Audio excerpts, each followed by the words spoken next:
అందరికీ క్రీస్తున్నాం శుభము. చిన్న ప్రార్థన చేసుకుందామండి. పరలోకమందున్న మా తండ్రి, ఈ ప్రత్యేకమైన తండ్రి క్రిస్మస్ వేడుకలో మీ ప్రజలతో మీరు మాట్లాడండి. ఈ విలువైన సంగతులు తండ్రి వారు తలపోస్తూ వారి జీవితాలకు తండ్రి మీరు ఏ వాక్యాన్ని అయితే సిద్ధపరచారు అది నేర్చుకుని ఇంటికి తిరిగి వెళ్ళడానికి సహాయం అనుగ్రహించారు. క్రిస్మస్ అనగానే తండ్రి ఇది అందరిలాగే మనకు కూడా ఒక పండుగ ఉందని కాదు, కానీ దీనికి ఒక పరమార్థం ఉంది తండ్రి. సమాజానికి మా నుండి నేర్పించవలసిన తండ్రి ఒక బాధ్యత ఉంది. ఆ వర్తమానం నేరుగా మీ పిల్లలు గుండెల్లోనికి మీరు నాటుతారని కోరుతూ నన్ను వాడుకుంటారని అర్థిస్తూ క్రీస్తున్నాము ప్రార్థన సమర్పిస్తున్నాము తండ్రి.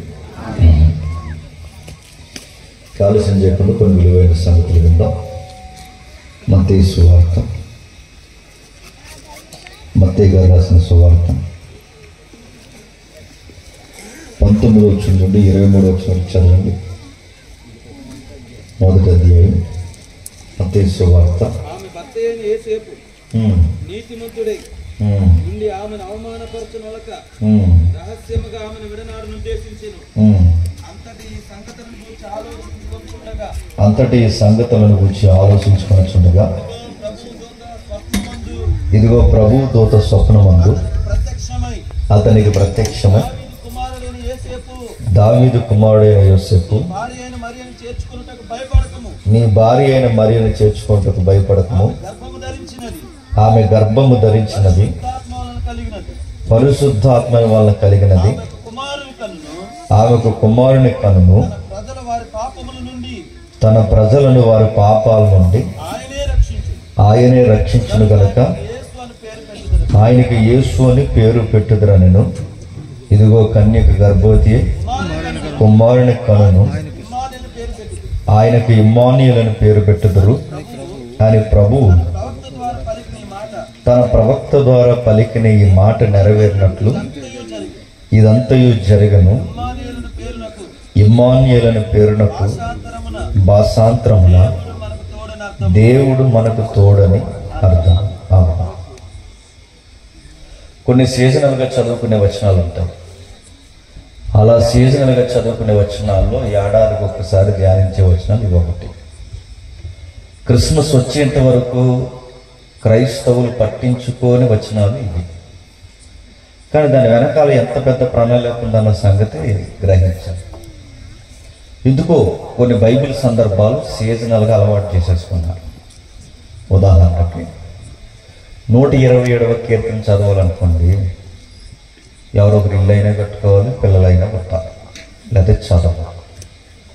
90వ కీర్తన చదవాలనుకోండి, ఎవరొకరు చచ్చిపోవాలి, లేదా చదవాలి.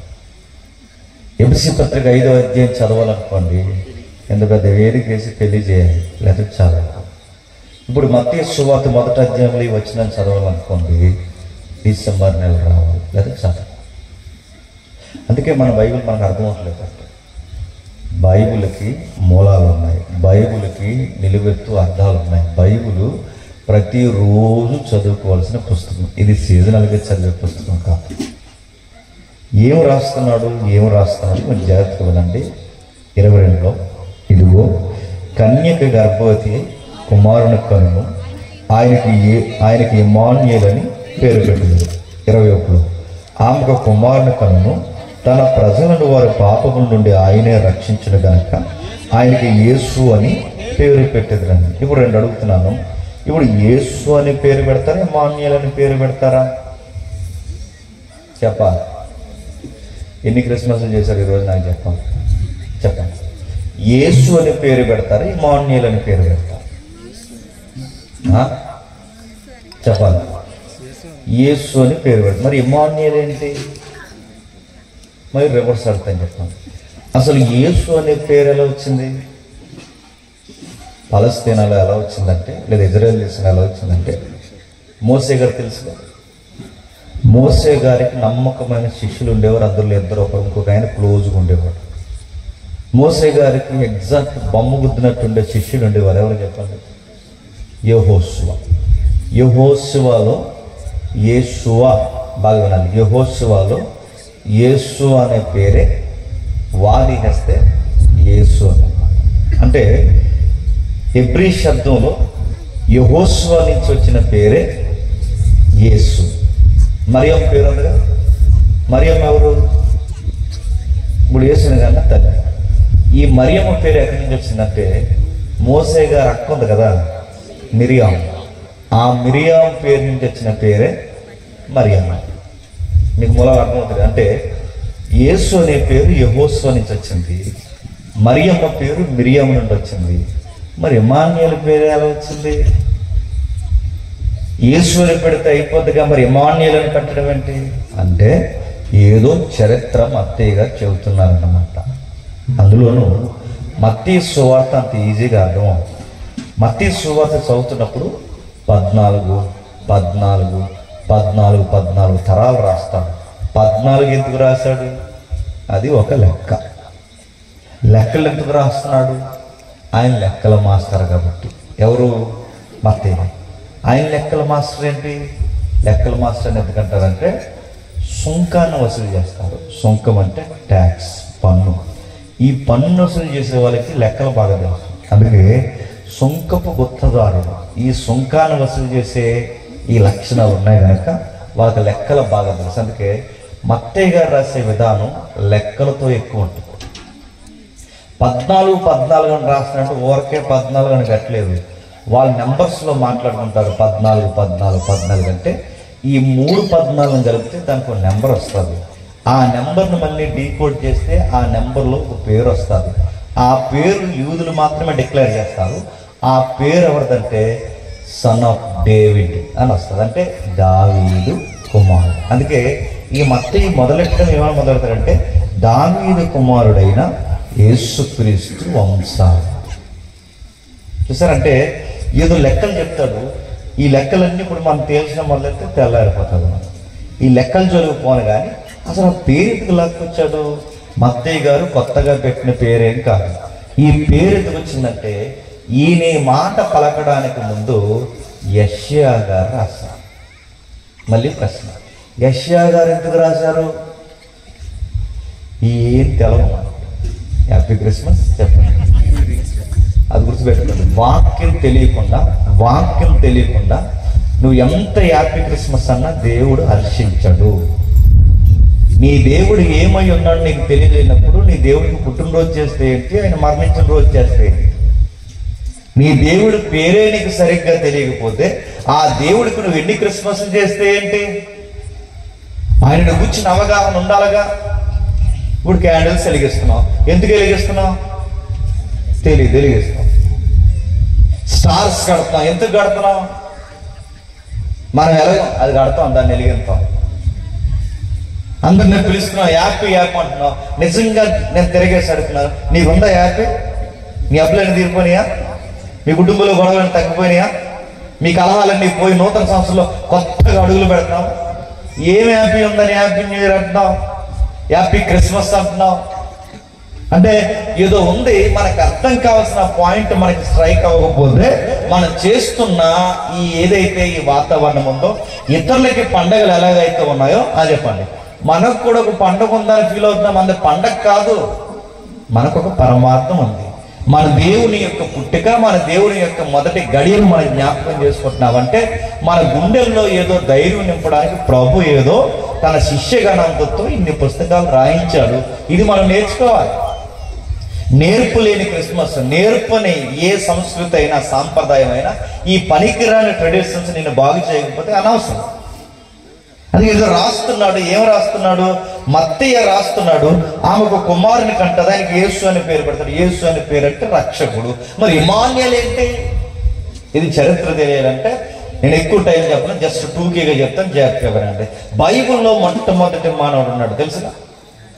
ఎవరైనా చరిత్ర నాకు లైన్గా చెప్పండి, జస్ట్ బ్రీఫ్ మాట్లాడుకుంటాం. ఈ మొట్టమొదటి మానవుడు పుట్టినప్పుడు దేవుడు చాలా కళలతో ఒక మాట అన్నాడు, ఆకాశ పక్షులను, సముద్రపు చేపలను, భూ జంతువులను ఏలు.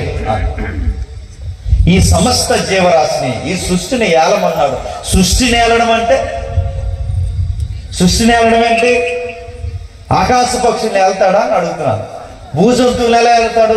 ఈ సముద్రంలో చేపల్ని, ఈ జీవరాశిని ఎలా వెళ్తాడు? ఏలడం ఏంటి అంటే ఒక కర్ర తీసుకుని తిరగాలి వాటి వెనకాల, అదే దాని ఉద్దేశం. అంటే ఆదాముని పక్షులను, జంతువులను, చేపలను అన్నిటినీ ఏలమన్నాడు. సృష్టిని ఏలడం ఏంటి? ఎవరో ఒక ఆయన అన్నాడు, ఏదైనా తోటలో ఏలి కంటే ఏదైనా తోటను సేద్యపరచడం అంటే ఆయన ఎవరు అన్నాడు. ఇంక ఈ లోకల్ మైండ్తో చదివేసి ఏమన్నాడంటే, మరి ఆకులు రాలిపోతాయి కదండి సాయంత్రానికి, ఆకులన్నీ పక్కకు తోడటం అంట. అదంట ఏళ్ళం అంటే. ఈయన అదే పని చేద్దరు మీ ఇంటికాడ. ఆకులు తొట్టడం అంటే ఆకులు తొట్టడం, తోటని వెళ్ళడం కాదు. ఏదో గేదెలు మేపుతున్నట్టు పక్షుల్ని, ఈ జంతువుల్ని, అది కాదు ఏలడం అంటే. ఏలడం అంటే దానికి ఒక మూలం ఉంది. ఏలడం అంటే ఇదిగో నువ్వు చేసిన పొరపాట్లు ఏమన్నా ఉంటే జీవరాశి అంతరించిపోతుంది. ఇరిమియా గ్రంథం తెలిసిన ఇంటికి వెళ్తారు చదవండి. ఇరిమియా గ్రంథంలో ఏముంటుంది? మీరు చేసిన పాపాన్ని బట్టి పక్షులు సమస్యపోతున్నాయి, జంతువులు సమస్యపోతున్నాయి, మిమ్మల్ని బట్టి ప్రకృతి తన చక్రం మార్చుకుంటుంది. ఈ పాయింట్ మనకి స్ట్రైక్ అయితే, మనం తినంగా ఉంటే పక్షులు బాగుంటాయి, మనం తినంగా ఉంటే జంతువులు బాగుంటాయి, మనం పాపం చేయకుండా ఉంటే సృష్టి మనల్ని బట్టి సిస్టమేటిక్ గా నడుస్తుంది. అంటే మనం బాగుంటే ఏం బాగుంటుంది? అది గాలి స్వచ్ఛంగా ఉండాలన్నా, నీరు స్వచ్ఛంగా ఉండాలన్నా, నేల ఫలభరితంగా మారాలన్నా, గుడారాల్లోనికి ఏ తెగులు రాకుండా ఉండాలన్నా మనం ఒకటి తినంగా ఉంటే యూనివర్స్ అంతా మనకు అనుకూలంగా ఉండాలి. అది పోగొట్టాడు ఆదాముని ఏలడం అంటే ఏంటి? సృష్టిని ఏలడం అంటే ఈ సృష్టికి నాకు ఈ సృష్టికి మీడియేటింగ్ చేయమన్నాడు. అంటే మధ్యవర్తిత్వం. అంటే ఈ మధ్యవర్తిత్వం చేయాలి. ఈ మీడియేటింగ్ ఏదైతే ఉందో నువ్వు జాగ్రత్తగా ఉండాలి. నువ్వు జాగ్రత్తగా ఉంటే నేల పండుద్ది, నువ్వు జాగ్రత్తగా ఉంటే పక్షులు సమసిపోవు, నువ్వు జాగ్రత్తగా ఉంటే లైఫ్ అనేది యూనివర్స్ లో తగ్గిపోదు. లైఫ్ ఎప్పుడు ఆ చక్రం, లైఫ్ అనే చక్రం తగ్గిపోకూడదంటే నువ్వు జాగ్రత్తగా ఉండాలి. అది ఏలడం అంటే. ఆదాము అది చేయలేకపోయాడు. ఎప్పుడైతే మధ్యవర్తిత్వం వహించలేకపోయాడో, మధ్యవర్తిత్వం ఆదాము వహించకపోయేసరికి ఆదాము అవ్వన దేవుడు బయటికి ఏం చేశాడు? బాగా వినాలి. ఎమ్మానీయులు అంటే ఎటు చూస్తున్నాము. ఎప్పుడైతే వీళ్ళ బయటికి గంటేసాడో, పూర్తిగా గంటేశాడా? గంటే లేదు. మళ్ళీ వాళ్ళకి చర్మపు చొక్కాయలు చేయించి, వాళ్ళకి మాట ఇచ్చి కొడుకుల్ని ఇచ్చాడు. ఆ ఇద్దరు కొడుకుల్ని ఇస్తే ఒక కొడుకు చనిపోయాడు, మరో కొడుకు అంత కూడా అయ్యాడు. ఆ తర్వాత దేవుడు సేతు అనే సంతానాన్ని అభివృద్ధి పరిచాడు. తెలుసు కదా, ఈ సేతు అనే సంతానం అభివృద్ధి పొందారు. సేతు సంతానం నుంచి ఏనోసు సంతానం నుంచి రకరకాల వ్యక్తులు, ఆ వ్యక్తుల్లో నుంచి లెమేకులో నుంచి మెతూసల నుంచి మళ్ళీ ఒక ఇద్దరు ముఖ్యమైన వారు, ఆ ముగ్గురు ముఖ్యమైన వారిలో మళ్ళీ నోవహు, ఆ నోవహు నుంచి మళ్ళీ వాళ్ళ పిల్లలు. ఈ జనరేషన్ బాగుంది అనుకునే సమయానికి, అంతా బాగున్నారులే అనుకునే సమయానికి ఏం జరిగిందో తెలుసా? ఈ సేతు సంతానంలో అందరూ భక్తులు కనబడతారు. తెలుసు కదండి, అందరు భక్తులు. ఒకసారి చూస్తారా? ఒకసారి రండి. ఆది కాండం చూడండి, ఎందుకన్నా మంచిది. నా వైపు ఎరగా చూస్తున్నారు. ఆది కాండము ఒకసారి చూడండి. ఆది కాండము 4వ అధ్యాయం, 16వ వచనం చూడండి. అప్పుడు కయ్యేను యెహోవా సన్నిధి నుండి బయలువెళ్ళి ఏదేను తోటల తూర్పు దిక్కున నోది దేశంలో కాపరికొండు. కయ్యేను అనే ఒక జాతి ఉద్భవిస్తుంది. చూడండి, ఎవరట? కయ్యేను అనే ఒక జాతి ఉద్భవిస్తుంది. ఇతగాడు ఏం చేస్తున్నాడు? చదువుతాను చూడండి. కయ్యేను తన భార్యను కూడినప్పుడు ఆమె గర్భవతి ఆనోకును కనెను. ఈ ఆనోకు వేరు, మన ఆనోకు వేరు, గుర్తుపెట్టుకోండి.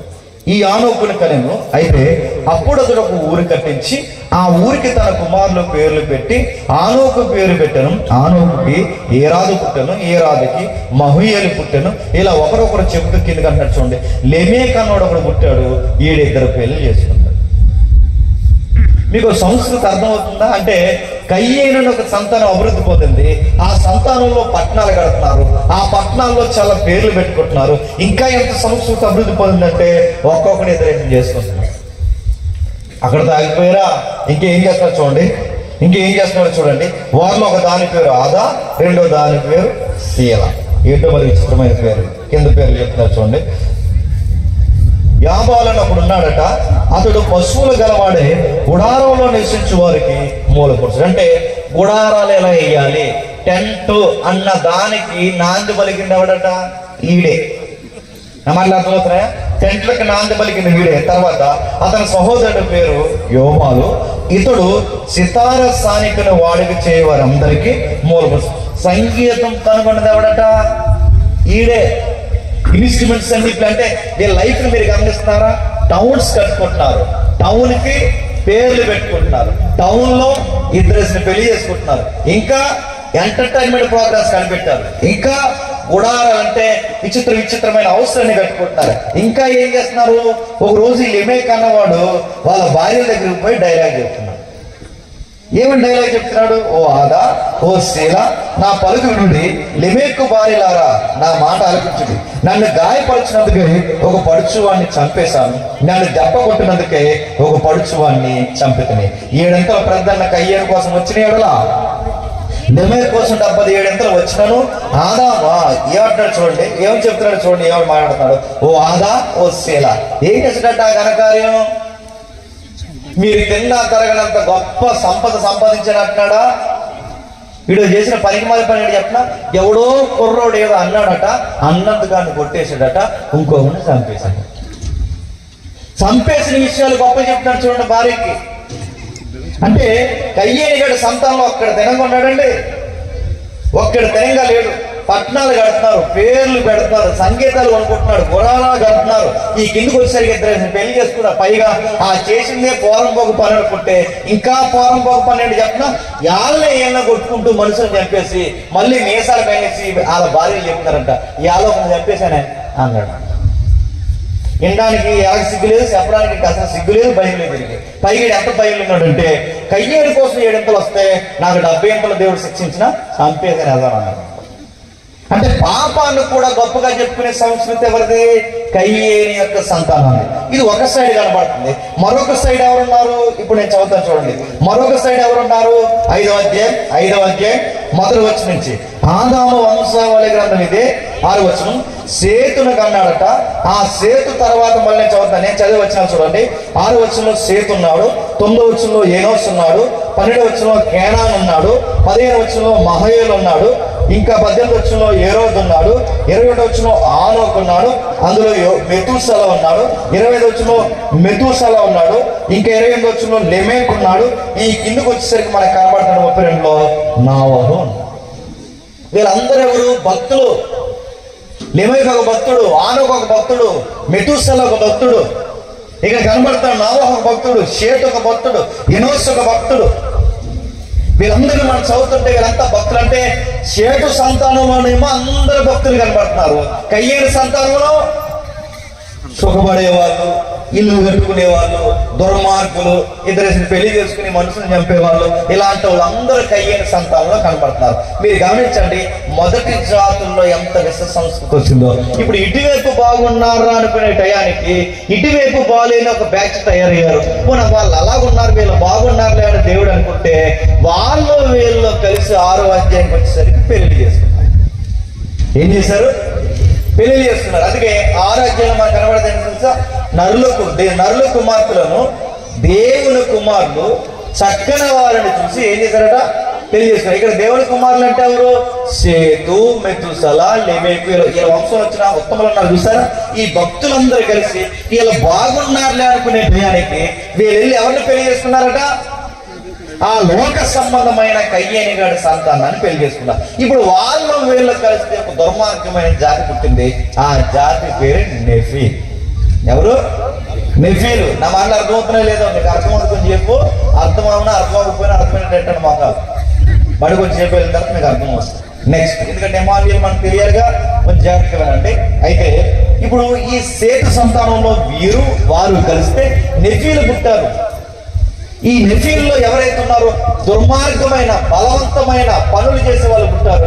వీళ్ళందరూ కలిసినప్పుడు దేవుడు కోపడ్డాడు. దేవుడు అన్నాడు కయ్యేని, దేవుడు అన్నాడు నావోహుని పిలిచి, నావోహుతో దేవుడు మాట్లాడిన మాట ఇంకెవరు లేరు. భూమి మీద నరుల చరిత్రం గొప్పదైపోయింది, హృదయంలోని తలంపులన్నీ గొప్పదైపోయినాయి. చిన్నోడు పెద్దోడు కూడా తప్పులు చేయడమే గొప్ప అనుకుంటున్నాడు. పాపం చేసి పశ్చాత్తాపడడానికి బదులు పాపం చేసి వీడి గర్వానికి ఈగుతున్నాడంటే నావోహు ఈ జనరేషన్ ఇంకా నేను తీసేయాలనుకుంటున్నాను. మళ్ళీ ఇప్పుడు అలాగే ఉంటే జనరేషన్ కూడా ఎంతమంది నరిగితే అంత గొప్ప. ఎన్ని పాపాలు చేస్తే అంత గొప్ప, ఎంత మందితో తిరిగితే అంత గొప్ప, ఎంత తాగి చెడిపోతే అంత గొప్ప, ఎన్ని దుర్మార్గమైన పనులు చేస్తే అంత గొప్ప. ఇప్పుడు చూసారా, చెడు పనులు గొప్పగా చెప్పుకునే సంస్కృతి వచ్చేసింది. ఇప్పుడు తాగేవాడు ఈరోజు గొప్ప చెప్పుకుంటున్నాడు, తిరిగేవాడు ఈరోజు గొప్ప చెప్పుకుంటున్నాడు. ఇలాంటి సంస్కృతి ఆ రోజు ఎక్కువైపోయింది. దేవుడు అన్నాడు, నోవహుని పిలుస్తున్నాను, నోవహు నీ ద్వారా మళ్ళీ సంతానాన్ని అభివృద్ధి పరుస్తాను, మళ్ళీ ఈ జనరేషన్ తీసేస్తాను. ఇప్పుడు బాగా వినాలి, నీ సంతానం ద్వారా ఈ ప్రపంచాన్ని మళ్ళీ నేను స్టార్ట్ చేస్తాను. ఇదిగో నీ కూర మొక్కలు ఇచ్చినట్టే జంతువులు కూడా ఇస్తున్నాను, ఆకాశ పక్షులు, సముద్రపు చేపలు నీకు ఇస్తున్నాను, వీటిని మీరు వేయాలని అని చెప్పాడు. ఇప్పుడు బాగా వినాలి, మొదట ఎవరికి ఇచ్చాడండి వాగ్దానం? ఆదాము. ఇప్పుడు మళ్ళీ వాగ్దానం ఎవరికి ఇస్తున్నాడండి? నోవహుకి. ఆదాముకి ఇచ్చిన వాగ్దానం మళ్ళీ నోవహుకి ఎందుకు ఇస్తున్నాడు? ఎందుకు ఇస్తున్నాడంటే ఆదాము చేయలేదు, ఇప్పుడు ఎవరి ద్వారా చేయాలనుకుంటున్నాడు? నోవహు ద్వారా. నోవహు చేశాడా? చేయలేదు. ఏం చేశాడు? మీరు ఇంటికి వెళ్ళినారు చదవండి, ఏం చేశాడు తెలుసా? ద్రాక్షారసం పడిపోయాడు బట్టలు. నెరవేర్చాడంటే ఏం నెరవేర్చలేదు. ఆ చిన్న కొడుకు ఒకడు వచ్చాడు, వాడు చూశాడు, చూసినాడు తెలంగా, చూసినాడు కుదురుకుంటాడు, వెళ్ళిపోడు చెప్పాడు. ఈయన గారు లేచాడు, వాడికి శాపం పెట్టాడు, మళ్ళీ ఇది ఒక రాగడ. తర్వాత ఏమైనా పరిస్థితి బాగుందంటే నోవహు ద్వారా పిల్లలు అభివృద్ధి పొందారు, బాగానే ఉన్నారులే అనుకుంటే విశ్వ సంస్కృతి బయలుదేరే. ఎలాంటి విశ్వ సంస్కృతులు అంటే వీళ్ళ నుంచి మళ్ళీ ఒక బలవంతుడు భూమి మీదకి వచ్చాడు. ఆ బలవంతుడు ఎవరో కాదు, నిమ్రోదు. ఎవడు? నిమ్రోదు. వీడేం చేస్తాడు అంటే అందరిని పిలిచి వీడు ఒక మాట అన్నాడు, ఇలా రండి అందరూ, మనం భూమి అంతటా చెదిరిపోకుండా బాగా వినాలండో, ఎందుకంటే నేను ఎమాన్యుయల్ అంటే చెప్పాలనుకుంటున్నాను. వీళ్ళందరినీ పిలిచి వీడు ఏమంటే మనం ఎక్కడికి చెదిరిపోద్దు, మనం ఏం చేద్దామంటే 4 పనులు చేద్దాం. ఆ 4 పనులు ఏంటి? ఒకసారి 11వ అధ్యాయం తీయండి. 11వ అధ్యాయం త్వరగా 11వ అధ్యాయం 4వ వచనం.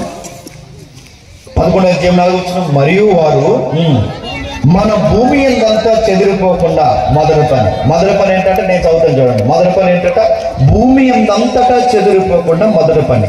రెండో పని ఏంటంట, ఒక పట్టణాన్ని కడదామంటే, ఇది రెండో పని. మూడో పని ఏంటంట, ఆకాశమునంటే ఒక శిఖరము గల గోపురం కడదామన్నారట. 4వ పని ఏంటంట, ఎవర్రా ఈ కన్స్ట్రక్షన్ చేసిందని చరిత్రలో మాట్లాడుకుంటే అది మేమే అనే పేరు సంపాదించుకుందామని 4 ప్రాజెక్టులు పెట్టుకున్నారట. ఎన్ని ప్రాజెక్టులు? 4 ప్రాజెక్టులు. బాగా వినండి, నేను చదువుతాను, మీరు చూడండి, ఎవరు చదవకండి, నేను చదువుతున్నాను చూడండి. వారు అన్నారట, భూమి ఎంతంతటా చెదిరిపోకుండా ఉండాలి, యూనిటీ, మొదటి పాయింట్. రెండవది, ఒక పట్టణం కట్టాలట. మూడవది, ఆకాశం శిఖరము గల ఒక గోపురం కట్టాలట. 4వది, పేరు సంపాదించుకోండి. ప్రశ్న అడుగుతున్నాను, చెప్పండి, పట్టణాలు ఎందుకండి? పట్టణాలు దేనికి? ఇల్లు ఎందుకు కట్టుకుంటాం చెప్పండి, పోనీ సీరియస్గా చూడకండి, చెప్పండి. ఇల్లు ఎందుకు కట్టుకుంటాం? మనం ఉండాలని కట్టుకుంటాం. ఇల్లులన్నీ మనం ఉండాలని కట్టుకుంటే మరి మధ్యలో గోపురం కడుతున్నారు. రెండో పాయింట్ మీరు చూసారు లేదు, ఇల్లులన్నీ మనుషులు ఉండడానికి అయితే మధ్యలో గోపురం కట్టారుగా. గోపురం ఎందుకు? గోపురం దేనికి? ఇప్పుడు బాగా వినాలి, మధ్యలో గోపురం కడతారంటే ఏదో చేస్తున్నారు. ఇల్లులన్నీ మనకైతే మరి గోపురం ఎవరికి? దేవుడికి అన్నమాట. ఎవరికి? దేవుడు కడతారు. దేవుడికి గోపురం ఏంటి? కట్టే గోపురం ఎలా కట్టారట? ఆకాశానికి అంటుకోలేని కట్టారట. ఆకాశానికి అంటుకోలేని ఎందుకు కట్టారు? మరి దేవుడు ఎక్కడున్నాడు? ఆకాశం మీద ఉన్నాడు. ఇప్పుడు ఆకాశం నుంచి ఇక్కడ దిగి రావాలంటే ఏం చేయాలనుకున్నారు? దేవుడికి ఒక బ్రిడ్జ్ చేశారన్నమాట. నా మాటలు అర్థమవుతున్నాయా? అందుకే మీరు ఈ చరిత్ర మీకు ఏమైనా ఓపుకుంటే ఈ గూగుల్లో కానీ చదువుకునే పిల్లలు అంటే మీరు అడగండి, మీకు చూపిస్తారు. ఈ చదువుకునే వాళ్ళు చాలా మంది కనపడతారు, మీరు చూడండి. అది ఎలా కడతారంటే ఇలా సూది కట్టిన తర్వాత పైన ఆ శిఖరాన్ని ఎక్కడో చాలా హైట్ కట్టిన తర్వాత గుమ్మాలు పెట్టి లాస్ట్ ఒక గుమ్మం పెడతారు. డోర్ ఎందుకు అలా పెడతారంటే ఆ చివరిన గుమ్మం పెడతారు. ఆ గుమ్మం ఎందుకు? సూది కట్టిన తర్వాత ఆ గుమ్మంలోకి దేవుడు వచ్చి అలా దిగి ఈ మెట్ల నుంచి అలా దిగి కిందకు వచ్చి ఈ చుట్టూ టౌన్ ఉంది చూసారా, పట్టణం.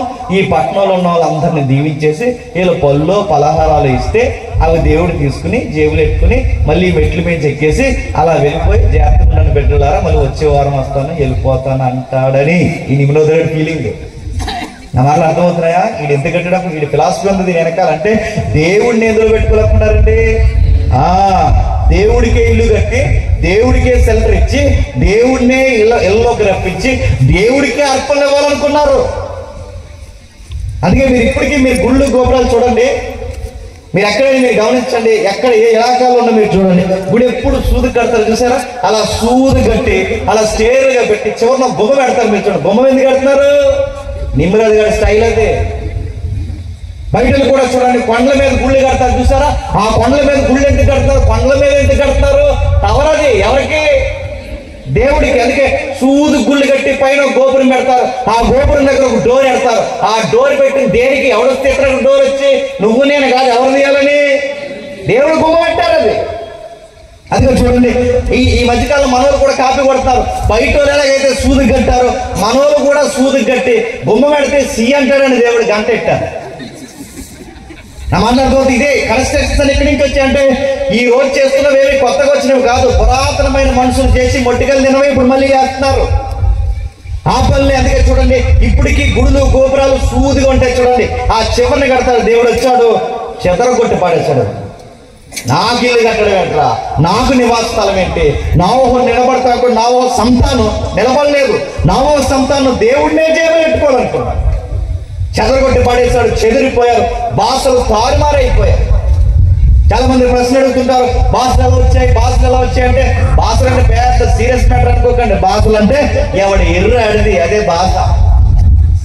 ఎర్రంటే అందరూ ఒకే భాష మాట్లాడేవారు, అందరూ ఒకే భాష మాట్లాడుకుని వాళ్ళు తారుమారు చేసి పడేశాడు. వాళ్ళు ఎప్పుడైతే తారుమారు చేసి పడేశారో ఈ తారుమారు అయిపోయాక ఇప్పుడు ఎలా మాట్లాడుకున్నారు? ఒరే అన్నది పోయి ఇంకేదో మాట్లాడుతున్నాడు.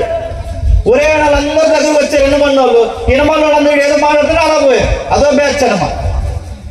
ఇప్పుడు కొన్ని హిందీ, ఇంగ్లీష్, తమిళం ఇప్పుడు చూస్తారు, ఇవన్నీ ఒకదాన్ని బట్టి విడిపోయిన భాషలు.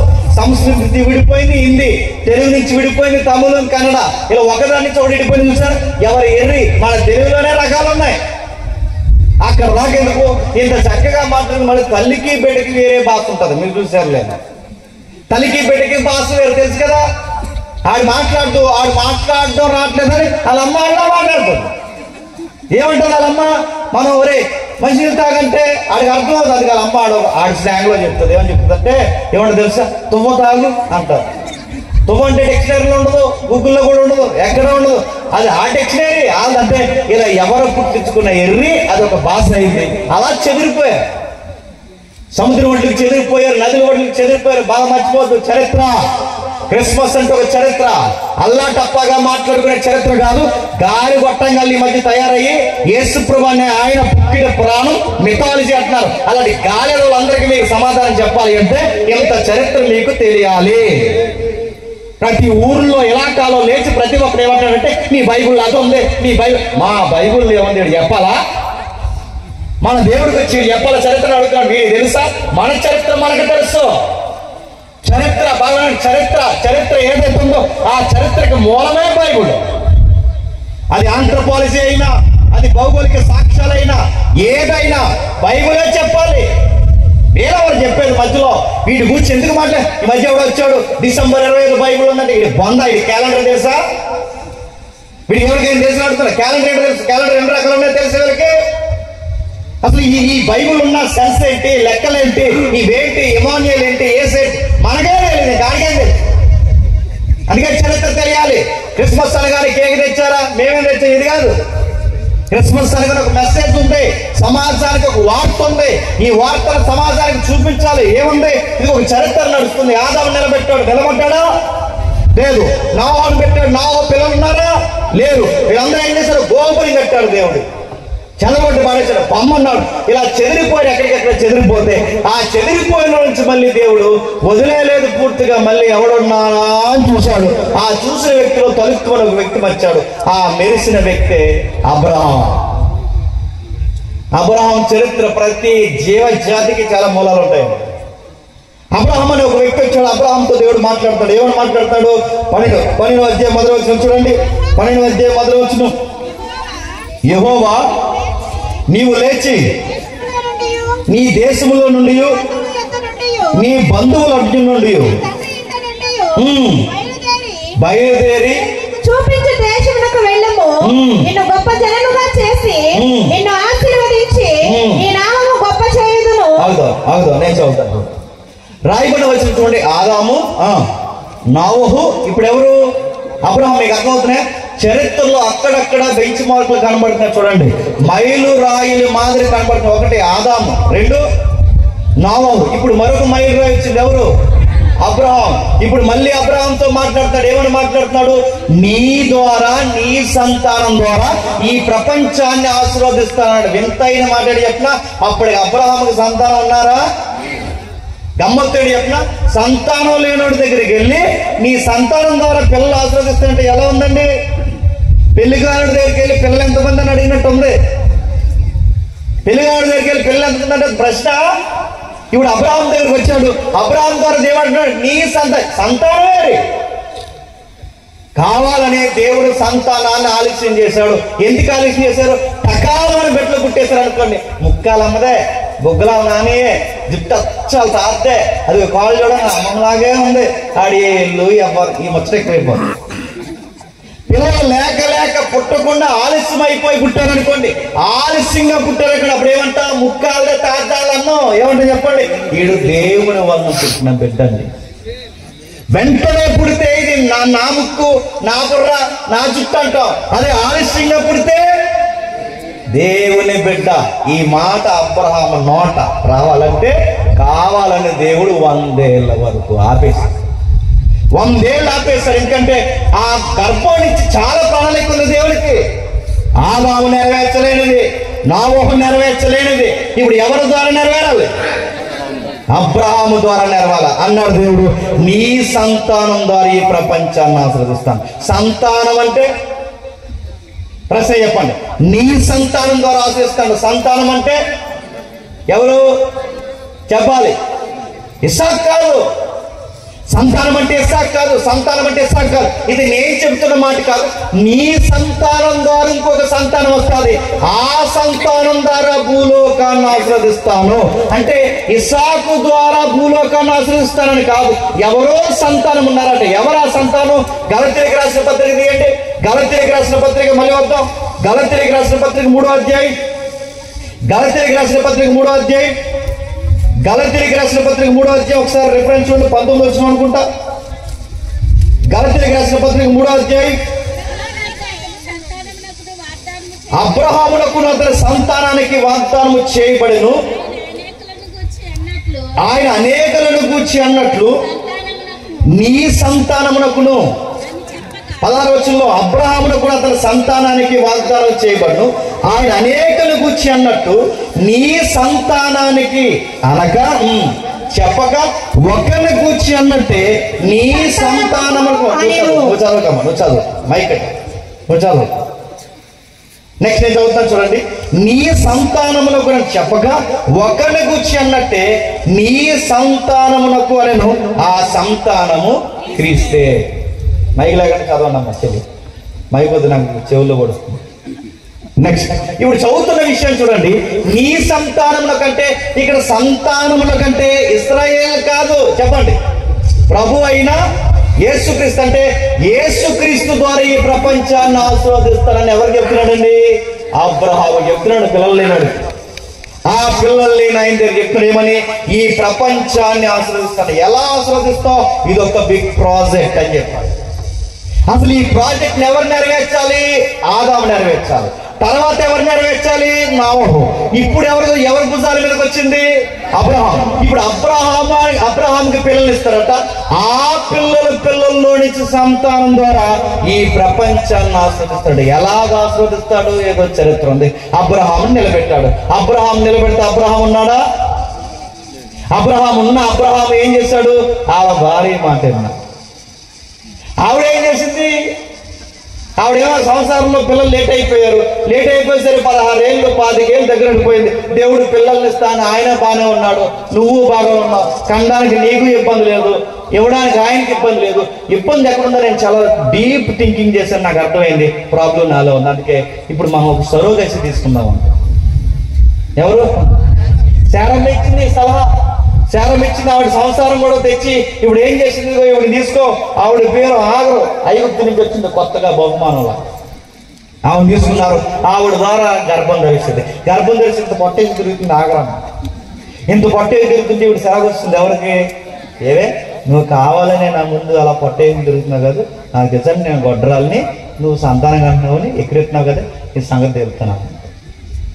తర్వాత అబ్రాహాం దగ్గరికి వచ్చిన తర్వాత బిడ్డ కనేసింది. ఆ బిడ్డ మళ్ళీ ఆడి పెద్దోడు అయిపోయేలా ఉన్నాడు. ఇవన్నీ చూసి చిరాకు వచ్చి అబ్రాహాం దగ్గరికి వచ్చి నా ఉసురు తగిలిపోతామంది. ఎవరు? శారమ్మే. ఇచ్చింది ఎవరండి? మళ్ళీ గొడవ పెట్టేది ఎవరండి? ఇప్పుడు మళ్ళీ ఉసురు తగిలిపోతుంది ఎవరండి? అంతా చేసింది ఎవరండి? అలా ఉంటాయి శారమ్మ పనులు. శారమ్మ కాదు చాలా మంది అమ్మలు ఇలాగే చేస్తారు. అదే కొన్నిసార్లు ఆ మాటలను కూడా గుర్తుపెట్టు. ముఖ్యంగా దేవుడు వాగ్దానం శాస్త్రం పడతారు మాట గుర్తుపెడతాం. ఇప్పుడు అదేంటి ఆవిడ ఏం చెప్తుందో చూడండి. ఏమని చెప్తుంది? ఆవిడే తెచ్చింది, ఆవిడే ఇచ్చింది, అన్నీ ఆవిడే చేసింది. ఇప్పుడు ఏమంటుందంటే నా ఉసురు తగిలిపోతుంది. ఇంకా అబ్రాహం నోటు మాట లేదు, కానీ చూపు లేదు. ఇప్పుడు ఏం చేయమంటావే అని అడిగి ఏం పంపించి ఆమె పంపించి అర్జెంట్గా నాకు ఆపరం బాగుండదు నువ్వు పంపించి. నేను అడుగుతాను ముందు తెల్లా అక్కడితో పోయిందా? మీరు చరిత్ర చదవండి, ప్రపంచ చరిత్ర మర్చిపోతుంది. ఆ ప్రపంచ చరిత్ర చదువుతుంటే మనకి మెంటలు వస్తారు. శారమ్మ పెట్టిన కొంపట ఈ రోజు ప్రపంచానికి కొంపటై కూర్చుంది. ఎందుకు? ఆ శారమ్మకి పుట్టాల్సిన బిడ్డ ఆలస్యమైతే ఇప్పుడు ఆఖరికి పుట్టాడు ఒక కొడుకు ఇస్మాయిల్. ఆ ఇస్మాయిల్ కుదురు లేని 12 మంది పుట్టారు. ఆ 12 ఇంకో 12 మంది పుట్టారు. ఆ 12 24 మంది అయ్యారు. ఆ 24 మంది ఇస్లాం దేశాలు అయ్యాయి. ఆ ఇస్లాం దేశాలు అరబ్ దేశాలు అంటారు. ఈ అరబ్ దేశాల ఆమాస్ ఉగ్రవాదులు వచ్చారు. ఆ ఆమాస్ ఉగ్రవాదులు బాంబులు వేస్తారు ప్రపంచం మీద. మళ్ళీ టీవీ 9లో చూస్తున్నాగా, టీవీ 9లో గొడవలు చూస్తున్నారా? పాలస్తీనా ఇజ్రాయెల్ వార్. ఇప్పుడు ఈ 2 వార్లు కలిసి ప్రపంచానికి దునపోతు దెబ్బలాడుకుని మధ్యలో లేగదోని చంపేశాడు. లేగదోని ఎవరు తెలుసా? మనలాంటి దేశాలు అనమాట. అంటే వీళ్ళిద్దరు కొట్టుకుని ఎవరు చంపేస్తారు? ఎందుకు వీళ్ళిద్దరు కొట్టుకుని మనది చచ్చిపోతాం అంటే దీన్ని 3వ ప్రపంచ యుద్ధం అంటారు. 3వ ప్రపంచ యుద్ధం అంటే సపోర్ట్ ఇస్తే ఇజ్రాయెల్ దేశానికైనా ఇవ్వాలి, లేదా పాలస్తీనాకైనా ఇవ్వాలి. పాలస్తీనా ప్రజలు ఎవరు? ఆ ఆగర సంతానం. ఇప్పుడు మన దేశం ఎవరికి ఓటేస్తుంది? ఇజ్రాయెల్ దేశం ఓటేస్తుంది. మరి పాలస్తీనాకి ఎవరు ఓటేస్తారు? ఈ గల్ఫ్ దేశంగా Muscat, Dubai, Abu Dhabi, Qatar, Kuwait, ఈ దేశాలన్నీ ఈ ముస్లిం దేశాలు. వీళ్ళందరూ ఓటింగ్ ఏమో వాళ్ళకి ఇస్తారు. ఇప్పుడు క్రిస్టియన్ దేశాలు, అమెరికా లాంటి దేశాలు, మన దేశాలు ఏమో ఇజ్రాయెల్ సపోర్ట్ ఇస్తారు. అంటే గొడవ వచ్చేస్తే ఇప్పుడు మనం వాళ్ళ పక్కన నిలబడాలి, వీళ్ళ పక్కన కుదురుగా ఉంటారా? మనకు బాంబే. ఇవన్నీ చూడండి. చాలా ఇంట్లో ఉందా? మొత్తం ఊరిని తగలెట్టింది గొడవ. ఇలా వచ్చింది చరిత్ర. సరే ఊరుకోండి, ఆ చరిత్ర ఉంచండి. ఇప్పుడు శారమ్మ గొడవ పక్కన పెట్టండి. అబ్రహాం తర్వాత ఉంటారనుకుంటే ఈయన కుదురుగా ఉండే పిల్లలు పుట్టారా? ఏం చేశారు? ఇశ్రాయేలు మెల్లమెల్లగా యోసేపు ఉన్నంత కాలం బాగా ఉన్నారు. బాగా వినాలి. యోసేపు ఉన్నంత కాలం బాగా ఉన్నారు. ఐగుప్తికి బానిసలయ్యారు. ఏమయ్యారు? ఐగుప్తిలో చరిత్ర మర్చిపోవద్దు. ఆదాము, నోవహు, అబ్రహాము. ఇప్పుడు అబ్రహాము సంతానం ఇశ్రాయేలు ఐగుప్తులో ఏమయ్యారు? బానిసలయ్యారు. ఈ బానిసలైన వారు ఎంతకాలం అంటే సుమారు 430 సంవత్సరాలు బానిసలయ్యారు. చరిత్ర ఇదే. 430 సంవత్సరాలు బానిసలైతే ఏడ్చారు. ఎంత ఏడ్చారంటే ఇక మాకు బతుకులు లేవా, మాకు స్వేచ్ఛ లేదా, ఇదేంటి ప్రభు మా జీవితం ఎలా అయిపోయిందని ఏడ్చారు. ఆర్తనాదనాలు చేశాడు దేవుడు. ఏలమరా విన్నాడు. అలాగే వీళ్ళ పెద్దలు అబ్రహాము, ఇస్సాకు, యాకోబులు ఉన్నారు చూసారా? వాళ్ళ వాగ్దానం కూడా విన్నాడు. విని అప్పుడు అన్నాడు వాళ్ళ మరణ జ్ఞాపకం చేసుకున్నాడు. రాత్రి విడిపించడానికి మళ్ళీ ఇంకొక నాయకుడు పుట్టించాడు. ఆ నాయకుడి పేరే మోసే. మీకు అర్థమవుతుందా ఎలా మారుతుందో? అబ్రహాం, బాగా వినండి. ఆదాము, నోవహు, అబ్రహాము, ఇప్పుడు మోసే. ఇప్పుడు మోసే వచ్చాడు. మోసే ఇశ్రాయేలు వీళ్ళిద్దరిని పుట్టిస్తే ఇప్పుడు మోసే వచ్చి వీళ్ళు నడిపించాడు. రాత్రి 10 తెగుళ్ళు. వాళ్ళకి అదిరిపోయే 10 తెగుళ్ళు జరిగాయి. పగలు రాత్రి సుమారు 10 తెగుళ్ళు. వాళ్ళకి అర్థమయ్యేసరికి బెంబేలు ఎత్తిపోయారు. ఒక మాట అన్నారు, ఏం చేయాలి బాబు మీకు అని అడిగితే ఏమీ లేదు, మాకు యుద్ధం వద్దు, ఏమీ వద్దు, ఫైట్ సీన్లు ఏమీ లేవు, మమ్మల్ని వదిలేస్తే దేవుణ్ణి ఆరాధించుకుంటామన్నారు. అంతేగా అన్నారు. అంతే, తీసుకెళ్ళన్నారు. మరి తర్వాత ఏం జరిగింది? తర్వాత చూద్దాం. ముందు పంపించండి అంటే మీరు చరిత్ర చదవండి. ఆ ఇశ్రాయేల్ చరిత్ర కత్తి పట్టుకోకుండా, యుద్ధం చేయకుండా, రక్తం గారకుండా, చెమట పట్టకుండా ప్రపంచంలో ఉచితంగా స్వతంత్రం వచ్చిన దేశం ఏదన్నా ఉంది అంటే చెప్పాలి, ఇశ్రాయేల్ దేశం. అసలు ఏ యుద్ధం లేదు. 430 సంవత్సరాలు ఒక దేశం కింద ఉండి యుద్ధం చేయకుండా బయటకు వచ్చేసారంటే ఎంత విచిత్రమైన స్వతంత్రం అండి వాళ్ళకి. రాత్రే స్వతంత్రం వచ్చింది. ఎలాంటి టైంలో వాళ్ళకి స్వతంత్రం వచ్చిందంటే ఏం లేదండి. ఒక పండుగ చేసుకున్నారు. ఆ పండుగ పేరు పస్కా పండుగ. ఓ పాట పాడుకున్నారు. ఆ పాట పేరు పస్కా పాట. పస్కా పండుగ చేసుకుని చక్కగా రోటీ చేసుకుని ఆ కూరలతో తినేసి ఇంక నడిచెళ్ళిపోవడమే. అదే స్వేచ్ఛ. మరి ఐగుప్తు రాబరంటే ఆపితే ఇంకా ఆగరు. ఇంకా గుర్తుపెట్టుకో. ఇంకా ఆపడానికి వీలు లేదు. ఐగుప్తీయులు ఏం చేశారు, వాళ్ళు వెళ్తున్నప్పుడు ఈ స్త్రీలందరూ వెళ్ళిపోతుంటే, అమ్మ ఇలా రా ఇశ్రాయేలు స్త్రీ, ఇదిగో కన్యలారా ఇలా రండి, వీటి మెడలు బోడుకున్నాయేంటి, ఇదిగో ఈ నకిలీ పెట్టుకున్నాను. ఏంటి శత్రువులు ఎవరైనా అలా ఇస్తారు బంగారం, అలా ఇచ్చేలా చేశాడు. బంగారం ఇచ్చారు, చెవులీలు ఇచ్చారు, ఈ చేతులు పెట్టుకునే, కాళ్ళు పెట్టుకునేవన్నీ ఇచ్చారు. ఇవన్నీ బంగారం తీసుకుని గిఫ్ట్లు ఇస్తే ఆ గిఫ్ట్లు పెట్టుకుని రాత్రికి రాత్రి అలా వచ్చేసారు. అలా వచ్చేసిన తర్వాత అలా సముద్రం దాటేశారు. అలా దాటేసిన తర్వాత సేనాయి బంజరుకం ఉంది.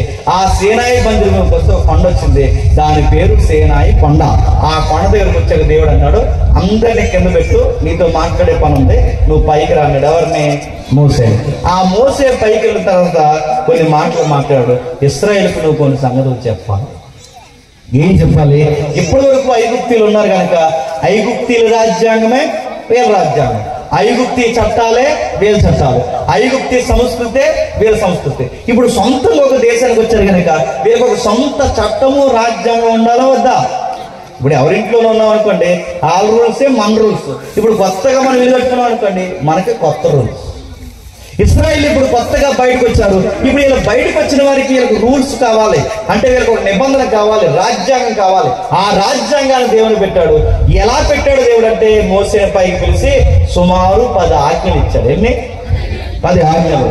ఏమని? అబద్ధం ఆడొద్దు, దొంగతనం చేయొద్దు, మొదటి ఆజ్ఞ ఆకాశం ముందు కానీ కింద కానీ ఎక్కడ ఏ రూపం పెట్టొద్దు, నేను మాత్రమే దేవుణ్ణి, తల్లిదండ్రులను సన్మానించండి, పొరుగు వాడిని ప్రేమించండి. ఇవి ఆజ్ఞలు.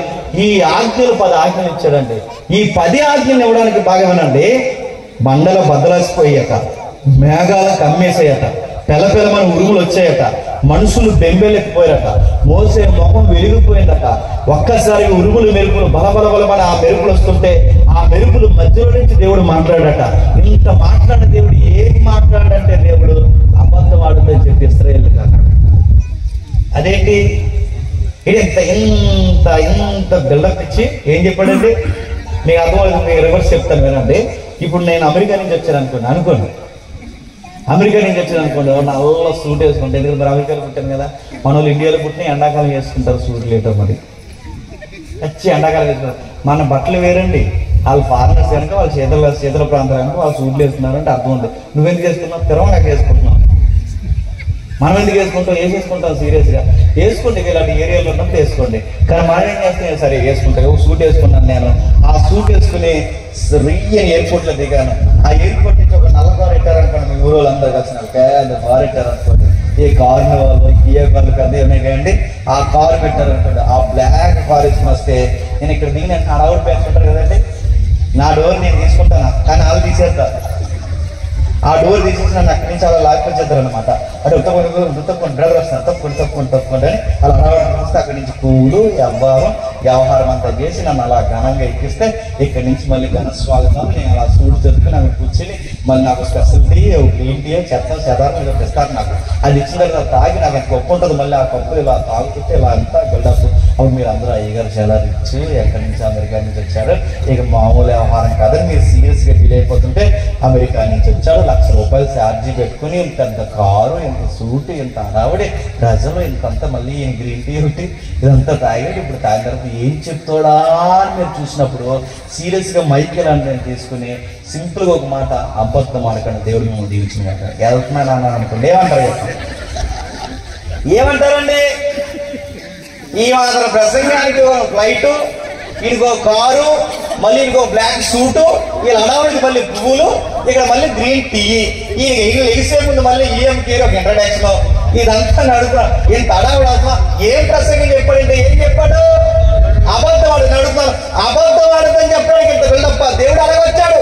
మెరుపులు, దట్టమైన మేఘాలు, భూమి బద్దలాసిపోవడం, బండల బద్దలాసిపోవడం, మేఘాల పక్షాన మెరుపులు, ఇంత ఉరుములు. మోసేతే 40 రోజుల డిస్కషన్. ఈ 40 రోజుల డిస్కషన్ ఏం చెప్పమన్నాడు ప్రజలకంటే? ఏం చెప్పాడండి? అబద్ధం. ఇదేంటండి? ఈ సింపుల్ మాట చెప్పడానికి ఆయన పరలోకం నుంచి సేనాయ పర్వతం మీదకి వచ్చి అబద్ధం ఆడొద్దని చెప్పాలా అనే విషయం ఏంటి చెప్పినా? అబద్ధం ఆడొద్దు అన్నది మనకి చిన్నగా కనబడుతుంది, కానీ అది కూడా దేవుడు చెప్తున్నాడంటే ఆ రోజుల్లో వీళ్ళు ఎంత పాడైపోయారో మనకు అర్థం అవుతుంది. అంటే అబద్ధం వారికి తప్పు కాదు, వ్యభిచారం వారికి తప్పు కాదు, దొంగతనం వారికి తప్పు. అంటే ఐగుప్తీ నుండి ఏం నేర్చుకున్నారు? పొరుగు కాదు. అందుకని చూడండి, శారం ఎత్తుకుపోయాడు కదా పనికి మాలోడు, శారం ఎత్తుకెళ్ళిపోయి తెల్లారిసరికి పెళ్లి చేసుకుందాం కూడా దేవుడు ఏమన్నాడు, చంపి పెడతాను పంపించలేదంటాను. అంటే ఐగుప్తిలో పొరుగు వారి స్త్రీని తీసుకోవడం తప్పు కాదు, ఐగుప్తిలో దొంగతనం చేయడం తప్పు కాదు, ఐగుప్తిలో అబద్ధాలు ఆడడం తప్పు కాదు, ఐగుప్తిలో నరహత్య చేయడం తప్పు కాదు. వీరిగా తప్పు కాదనంతగా ఇంకిపోయారు కనుక దేవుడు ఇంత సీరియస్గా వచ్చి అబద్ధం ఆడొద్దని చెబుతున్నాడంటే వీళ్ళు ఎంత భ్రష్టులు అయిపోయారు మనకు అర్థం. ఇంకా మీకు అర్థం కావాలంటే కొంతమంది ప్రశ్నలు అడిగితే ఈ మధ్య తలతెక్కల ప్రశ్న, ఆ ప్రశ్నలు అడిగి చెప్పిన అని సినిమాలు చూడొచ్చా అని అడుగుతున్నాను. అంటే అన్ని సినిమాలు కాదని మంచి సినిమాలు చూడొచ్చు అని అడుగుతున్నాను. అంటే ఆ ప్రశ్న ఏమని చెప్తుందంటే వీడు సినిమాలు చూడొచ్చు అని అడుగుతున్నాడంటే ఆడ బతుకు ఎంత సన్యాసి జీవితం ఉందో అక్కడ అర్థమవుతుందిగా. అదే సినిమాలు చూడొచ్చు అని అడుగుతావంటే నువ్వు ఎంత రోతగా బతుకుతున్నావో అర్థమవుతుంది. రెండు, వీడు సినిమాలు చూడొచ్చు అబద్ధం ఆడొచ్చు అని అడుగుతుంటే నువ్వు ఎంత దరిద్రంగా పోతుంది కదా. ఇది ప్రశ్న. సినిమాలు చూడొచ్చు అని అడుగుతుంటే అది ప్రశ్న. అది కూడా నీకు చెప్పాల్సి వస్తుందంటే మినిమం నాలెడ్జ్ అది కూడా నీకు చెప్పాల్సి వస్తుందంటే నువ్వు ఎంత భక్తిహీనం అయిపో నీకు అర్థం అవ్వాలి. సీరియల్ చూడొచ్చు అని అడుగుతామంటే అది కూడా చెప్తారా? అది కూడా నీకు ఇన్ని సంవత్సరాలు చర్చకు వచ్చి ఇన్ని క్రిస్మస్లు చేసి ఇలాంటి సభలు అర్ధరాత్రులు కూర్చుంటే ఇంత విన్న తర్వాత నువ్వు సీరియల్ చూడొచ్చు అని అడుగుతావంటే నీ భక్తి ఎంత తగలడిందో నీకు అక్కడ అర్థం అవ్వాలి. వ్యభిచారం చేయొచ్చా, ప్రేమించొచ్చు అంటే ఇది కూడా చెప్తారా? ప్రేమించొచ్చా అని అడుగుతా అది ప్రశ్న. ప్రేమించొచ్చా, ఇంకే నేను మాట అనకూడదు, ఆ ఈదులో తిరగచ్చా, ఈ కూడా ప్రశ్నలే. ప్రశ్నే చెప్తుంది నీ బతుకు ఎలా ఉందో, ప్రశ్నే చెప్తుంది నీ జీవితం ఎంత దిగజారుందో. ఇప్పుడు దేవుడు వచ్చి అబద్ధం ఆడొద్దు అన్నాడంటే వాళ్ళు ఎంత దిగజారుడుగా బతుకుతున్నాడు అక్కడ అర్థం అవ్వాలి మనకి. వ్యభిచారం చేయొద్దని వ్యభిచారం కోసం కూడా చెప్తాడంటే వ్యభిచారం వాళ్ళకి రూల్ అయిపోయింది, లా అయిపోయింది. పొరుగు లాక్కోవడం కూడా తప్పు అనిపించట్లేదంటే లాక్కుని బతకడం కూడా జీవితం అనుకుంటారు. అందుకే 10 ఆజ్ఞలు ఇచ్చాడు. 10 ఆజ్ఞలు ఇచ్చి దేవుడు ఏమన్నాడంటే మరి అబ్బాయి ఇన్ని రోజులు ఏదో బతికితే బతికాడు, ఇక్కడి నుంచి అలా బతకడానికి వీల్లేదు, ప్రపంచానికి ఇప్పుడు మీరు మీడియేటర్స్ గా ఉండాలన్నాడు. ఎవరిని? ఆదాము, నోవహు, అబ్రహాము, మోసే. ఇప్పుడు మోసే ఒక పని చేశాడు. మోసే ఏం చేశాడంటే మాట్లాడవయ్య అంటే కొట్టాడు.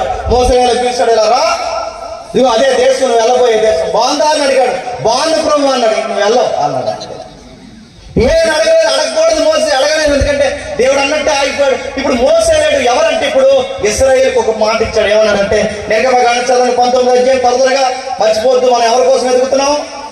ఇమ్మానుయేలు చరిత్ర 19వ అధ్యాయం నిర్గమకాండం 19వ అధ్యాయం 6వ వచనం ముగిద్దాం. సమస్త భూమి నాదే కదా,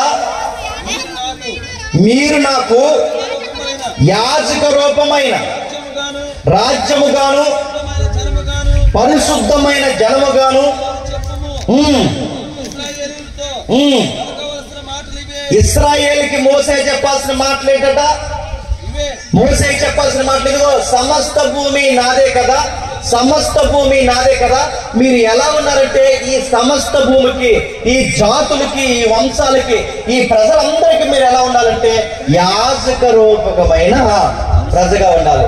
యాజక రూపకమైన ప్రజలు అంటే యాజక రూపమైన ప్రజలు అంటే యాజకుడు అంటే యాజక రూపమైన ప్రజలు అంటే యాజకుడు అంటే సేవలు కాదు.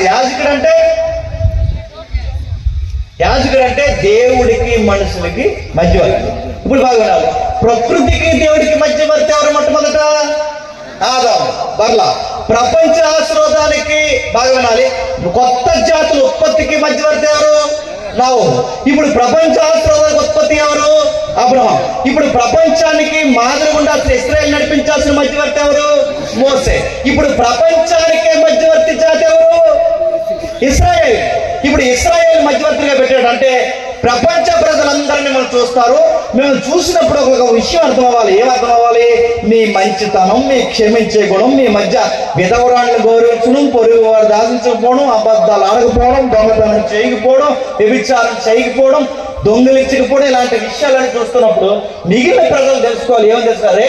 ఎంత బాగా మీరు ఎలా బతుకుతున్నారా, మీలో గొడవలు ఉండవు, కక్షలుండవు, పొరుగుడు లాక్కోరు, ఆడి భూమిలోకి మీరెళ్ళరు, మీ భూమిలోకి ఆడినాడు. ఎక్కడ అబద్ధాలు లేవు, వ్యభిచారాలు లేవు, పొరుగువాడు సంవత్సరాలు గౌరవిస్తారు, ధర్మశాస్త్రాన్ని పాటిస్తారు. ఇంత సిస్టమేటిక్ గా మీరు నడుస్తున్నారంటే మరి మిమ్మల్ని ఎవర్రా నడిపించేది అంటే అప్పుడు మోసే ఉన్నాడా? లేడు. ఇంత బాగా వీళ్ళు నడుస్తున్నప్పుడు, ఇంత సిస్టమేటిక్ గా నడుస్తారు, మీకు ఎవర్రా మీకు రాజు అడిగితే అప్పటికి వాళ్ళకి రాజు ఉన్నాడా? దేవుడే రాజు. లేడు. వాళ్ళకి రాజు లేడు. ప్రపంచ ప్రజలు ఆశ్చర్యపోవాలి. ఎంత ఆశ్చర్యపోవాలంటే, అరే మీకు ఇంత క్షమించే గుణం, ఇంత ప్రేమించే గుణం, పొరుగుడు లాక్కపోవడం, లాక్కెళ్ళకపోవడం, ఇంత ధర్మంగా మీరు బతుకుతున్నారు, మిమ్మల్ని ఎవరితో పరిపాలిస్తుందంటే వాళ్ళ దగ్గర ఒక ఆన్సర్ ఉంది. మాకు మనుషులు కాదు పరిపాలిస్తున్నది. ఎవరు చెప్పారు? దేవుడే.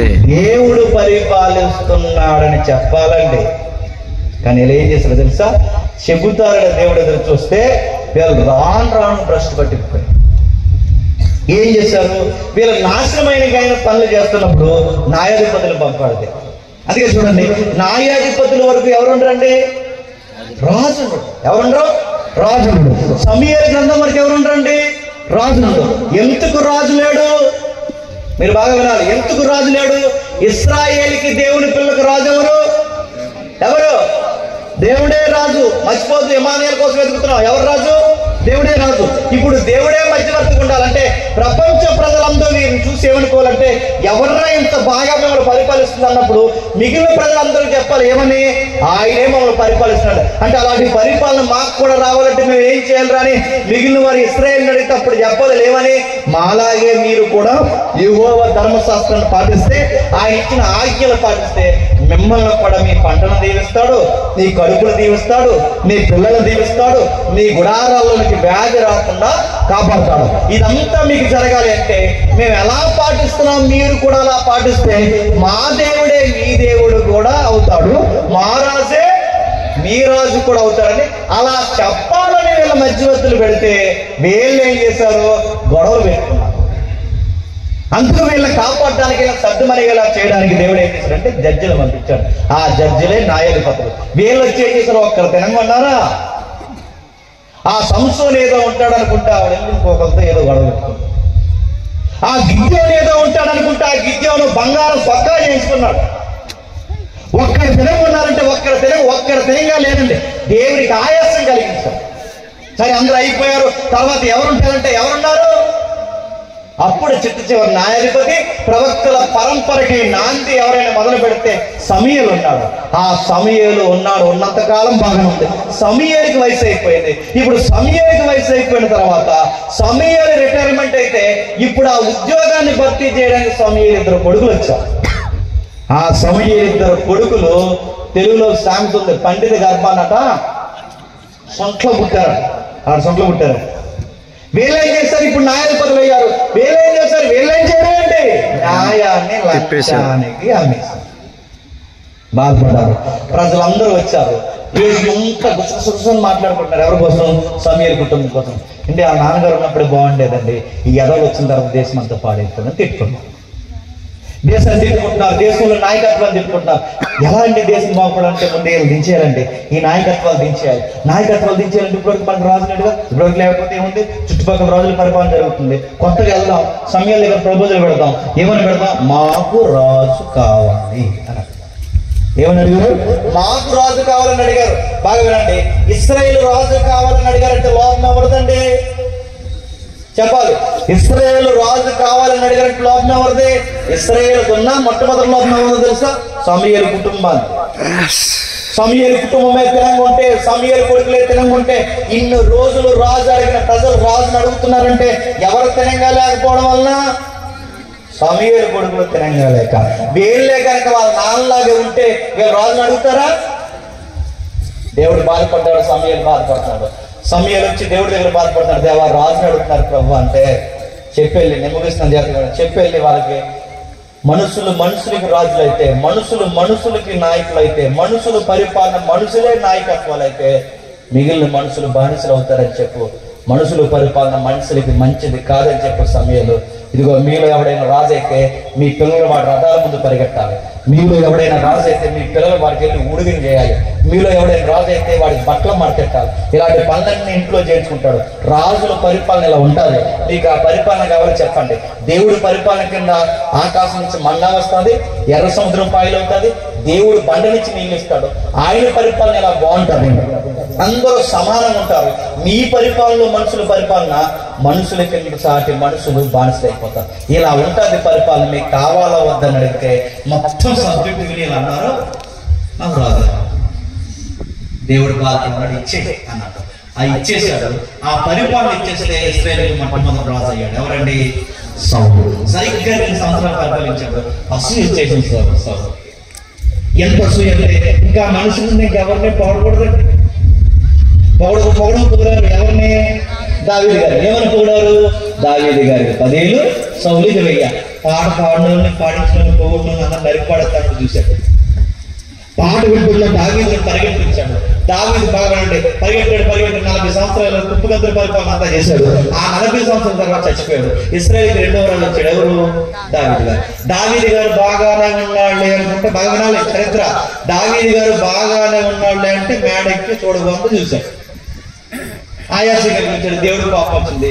దావీదుని గురించి చెప్పాలి. నన్ను అడగనవాడు కూడా శత్రువుకి ఏదువు కాయనేసి పడేస్తాడు. ఇప్పుడు ప్రతి పనికి మానవుడు నిన్నంటారు, నన్ను అంటారు. ఇప్పటికీ మీరు చూడండి, ఎప్పుడో చేసిన దావీదు మిస్టేక్ని ఇప్పటికీ బైబిల్ తప్పులు పడ్డానికి ఎవరు తప్పులు ఎత్తుతారండి? దావీదు తప్పులాడు. ఆ రోజు దేవుడు అన్నాడు, ఇతరులకి ఏదో కలగ చేస్తావు, దావీదు ఎలా చేశాడు. 2వ మాట, దావీదులో గొప్పతనం ఏంటంటే జీవితంలో ఒకే ఒక తప్పు చేశాడు. మళ్ళీ తప్పు చేశాడు. జీవితంలో ఒకే ఒక తప్పు అంటే సౌలు పోయాడు, దావీదు వెళ్ళిపోయాడు. ఇప్పుడు ఎవరు వచ్చారు? సొలొమోను గారు వచ్చారు. సొలొమోను గారు వచ్చి ఆయన బాగున్నాడు, కొంతకాలం బాగున్నాడు. మరి ఏంటో మరి 1000 మందిని చేసుకున్నాడు. 1000 మంది ఒకరిద్దరు కాదు, ఇంకా మామూలుగా ఒకరితో ఇంట్లో ఉంటారు. అలాంటి 1000 మంది 1000 మందిని చేసుకున్నాడు. నిజంగా గుండె అండి. 1000 మందిని చేసుకున్నాడు. ఎంత గొడవలు మరి ఎలా డీల్ చేసి ఏంటంటే అన్ని గొడవలు డీల్ చేసి మొత్తం అన్నమాట పరిపాలించాడు. లాస్ట్కి ఏమైతే మీరు ఇంటికి వెళ్ళిన తర్వాత చదవండి, ఏమైనా చెప్పినా ఇలాంటి పెళ్లి చేసుకుంటే ఏమైతే చెప్తాను అంటే లాస్ట్కి ఏమైనా తెలుసా? తన భార్యలో సొలొమోను హృదయాన్ని తిప్పేశారు. ఇతర దేవతల పేరుకి అన్యుల పేరుకి తిప్పేశారట. మీరు గమనించండి, సొలొమోను మాటలు వినే రోజులు పోయాయి, సొలొమోనే భార్యల మాట వినే రోజులు వచ్చేసాయి. అయితే సౌలు, దావీదు, సొలొమోను 40 ఇతను 40 సంవత్సరాలు పరిపాలించాడు. ఇతను 40 సంవత్సరాలు పరిపాలించాడు. ఇతను 40 సంవత్సరాలు పరిపాలించాడు. 3 40 120 ఒక శతాబ్దపు కాలం దేశం ఏదోలా బాగుంది అనుకున్నారు. సొలొమోను చనిపోయిన తర్వాత సొలొమోను కొడుకులు కొట్టుకు తెచ్చి కుక్కలకి ఇచ్చిన ఇస్తరాకులాగా దేశాన్ని 2 ముక్కలు చేశారు.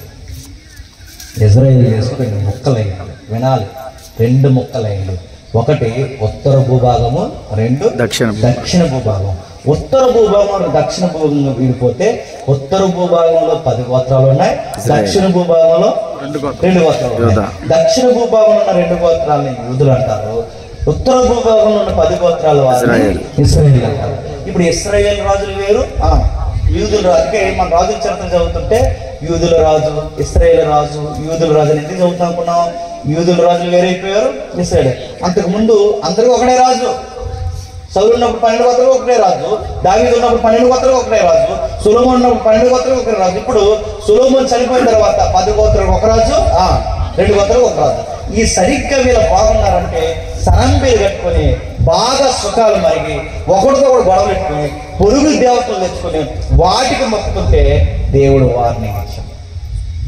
సరే, మిగిలిన రోజులు ఎవరన్నా బాగున్నారంటే ఉజ్జియా, హిజ్కియా కాలం వచ్చాక దేశం ఇంకా దిగజారిన పరిస్థితి వచ్చింది. దేవుడు కోపడ్డాడు. దేవుడు పిలిచాడు, మరి అబ్బాయి మీరు ఇలాగే ఉంటే మీ తాట తీసి పడేస్తానని చెప్పాడు. ప్రవక్తను పంపాడు, యెషయా లాంటి వారిని పంపాడు, ఏలియా లాంటి వారిని పంపాడు, యిర్మీయా లాంటి వారిని పంపాడు, ప్రవక్తని పంపాడు. వీళ్ళందరినీ పంపుతుంటే మాట వినలేదు. ఇక దేవుడు నిర్ణయించుకున్నాడు, అశ్షూరు అనే ఒక సామ్రాజ్యాన్ని పంపించాడు. వస్త్రం ఇమానియేల్ దగ్గర జాగ్రత్తగా అంటే అశ్షూరు అనే ఒక సామ్రాజ్యాన్ని పంపాడు. మాటగానే వినలేదు, తొలగొట్టి పాడేస్తానని చెప్పాడు. సరిగ్గా అశ్షూరు సామ్రాజ్యం దండయాత్ర ప్రారంభమైంది. ఈడెవరు అంటే ఇజ్రాయెల్ దేశం కొన్ని మైళ్ళ దూరంలో ఉంటారు అసూరు సామ్రాజ్యం.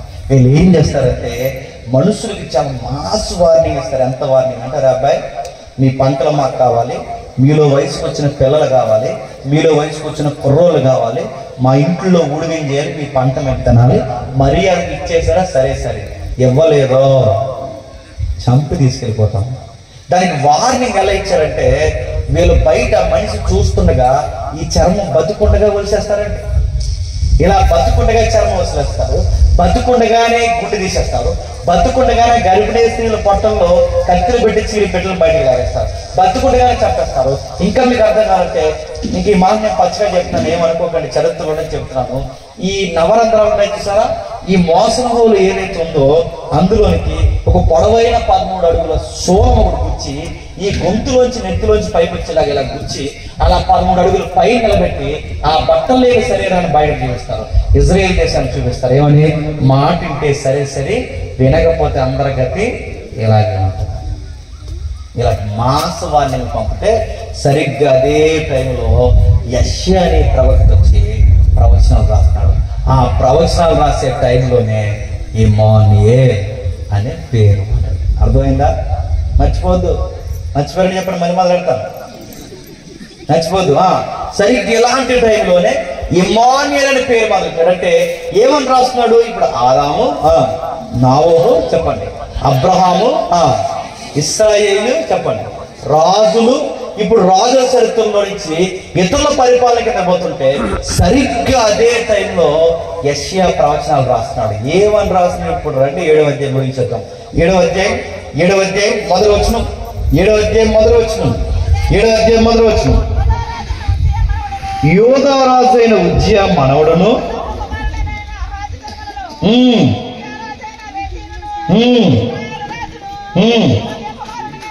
రెమల్య కుమారుడైన పెకాహును యుద్ధము చేయవద్దని యెరూషలేము మీదకి వచ్చారు, కానీ అది వారి వలన కాకపోయేను.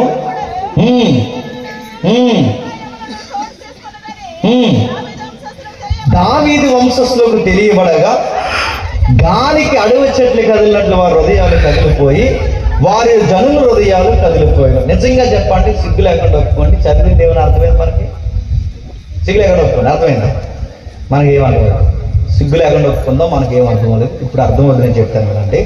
7వ అధ్యాయం మొదలు వచనాల్లో 3 రాజులు ఉన్నారు. చూడండి, 3 రాజులు 3 దేశాలు, ఇజ్రాయెల్ దేశం, సిరియా దేశం, యోధా దేశం. ఎన్ని దేశాలు? ఇజ్రాయెల్ దేశం, సిరియా దేశం, యోధా దేశం. యోధా, సిరియా, ఇజ్రాయెల్. ఇప్పుడు 3 దేశాలు ఉన్నాయంటే ఎంతమంది రాజులు ఉండాలి? 3 రాజులు ఉండాలి.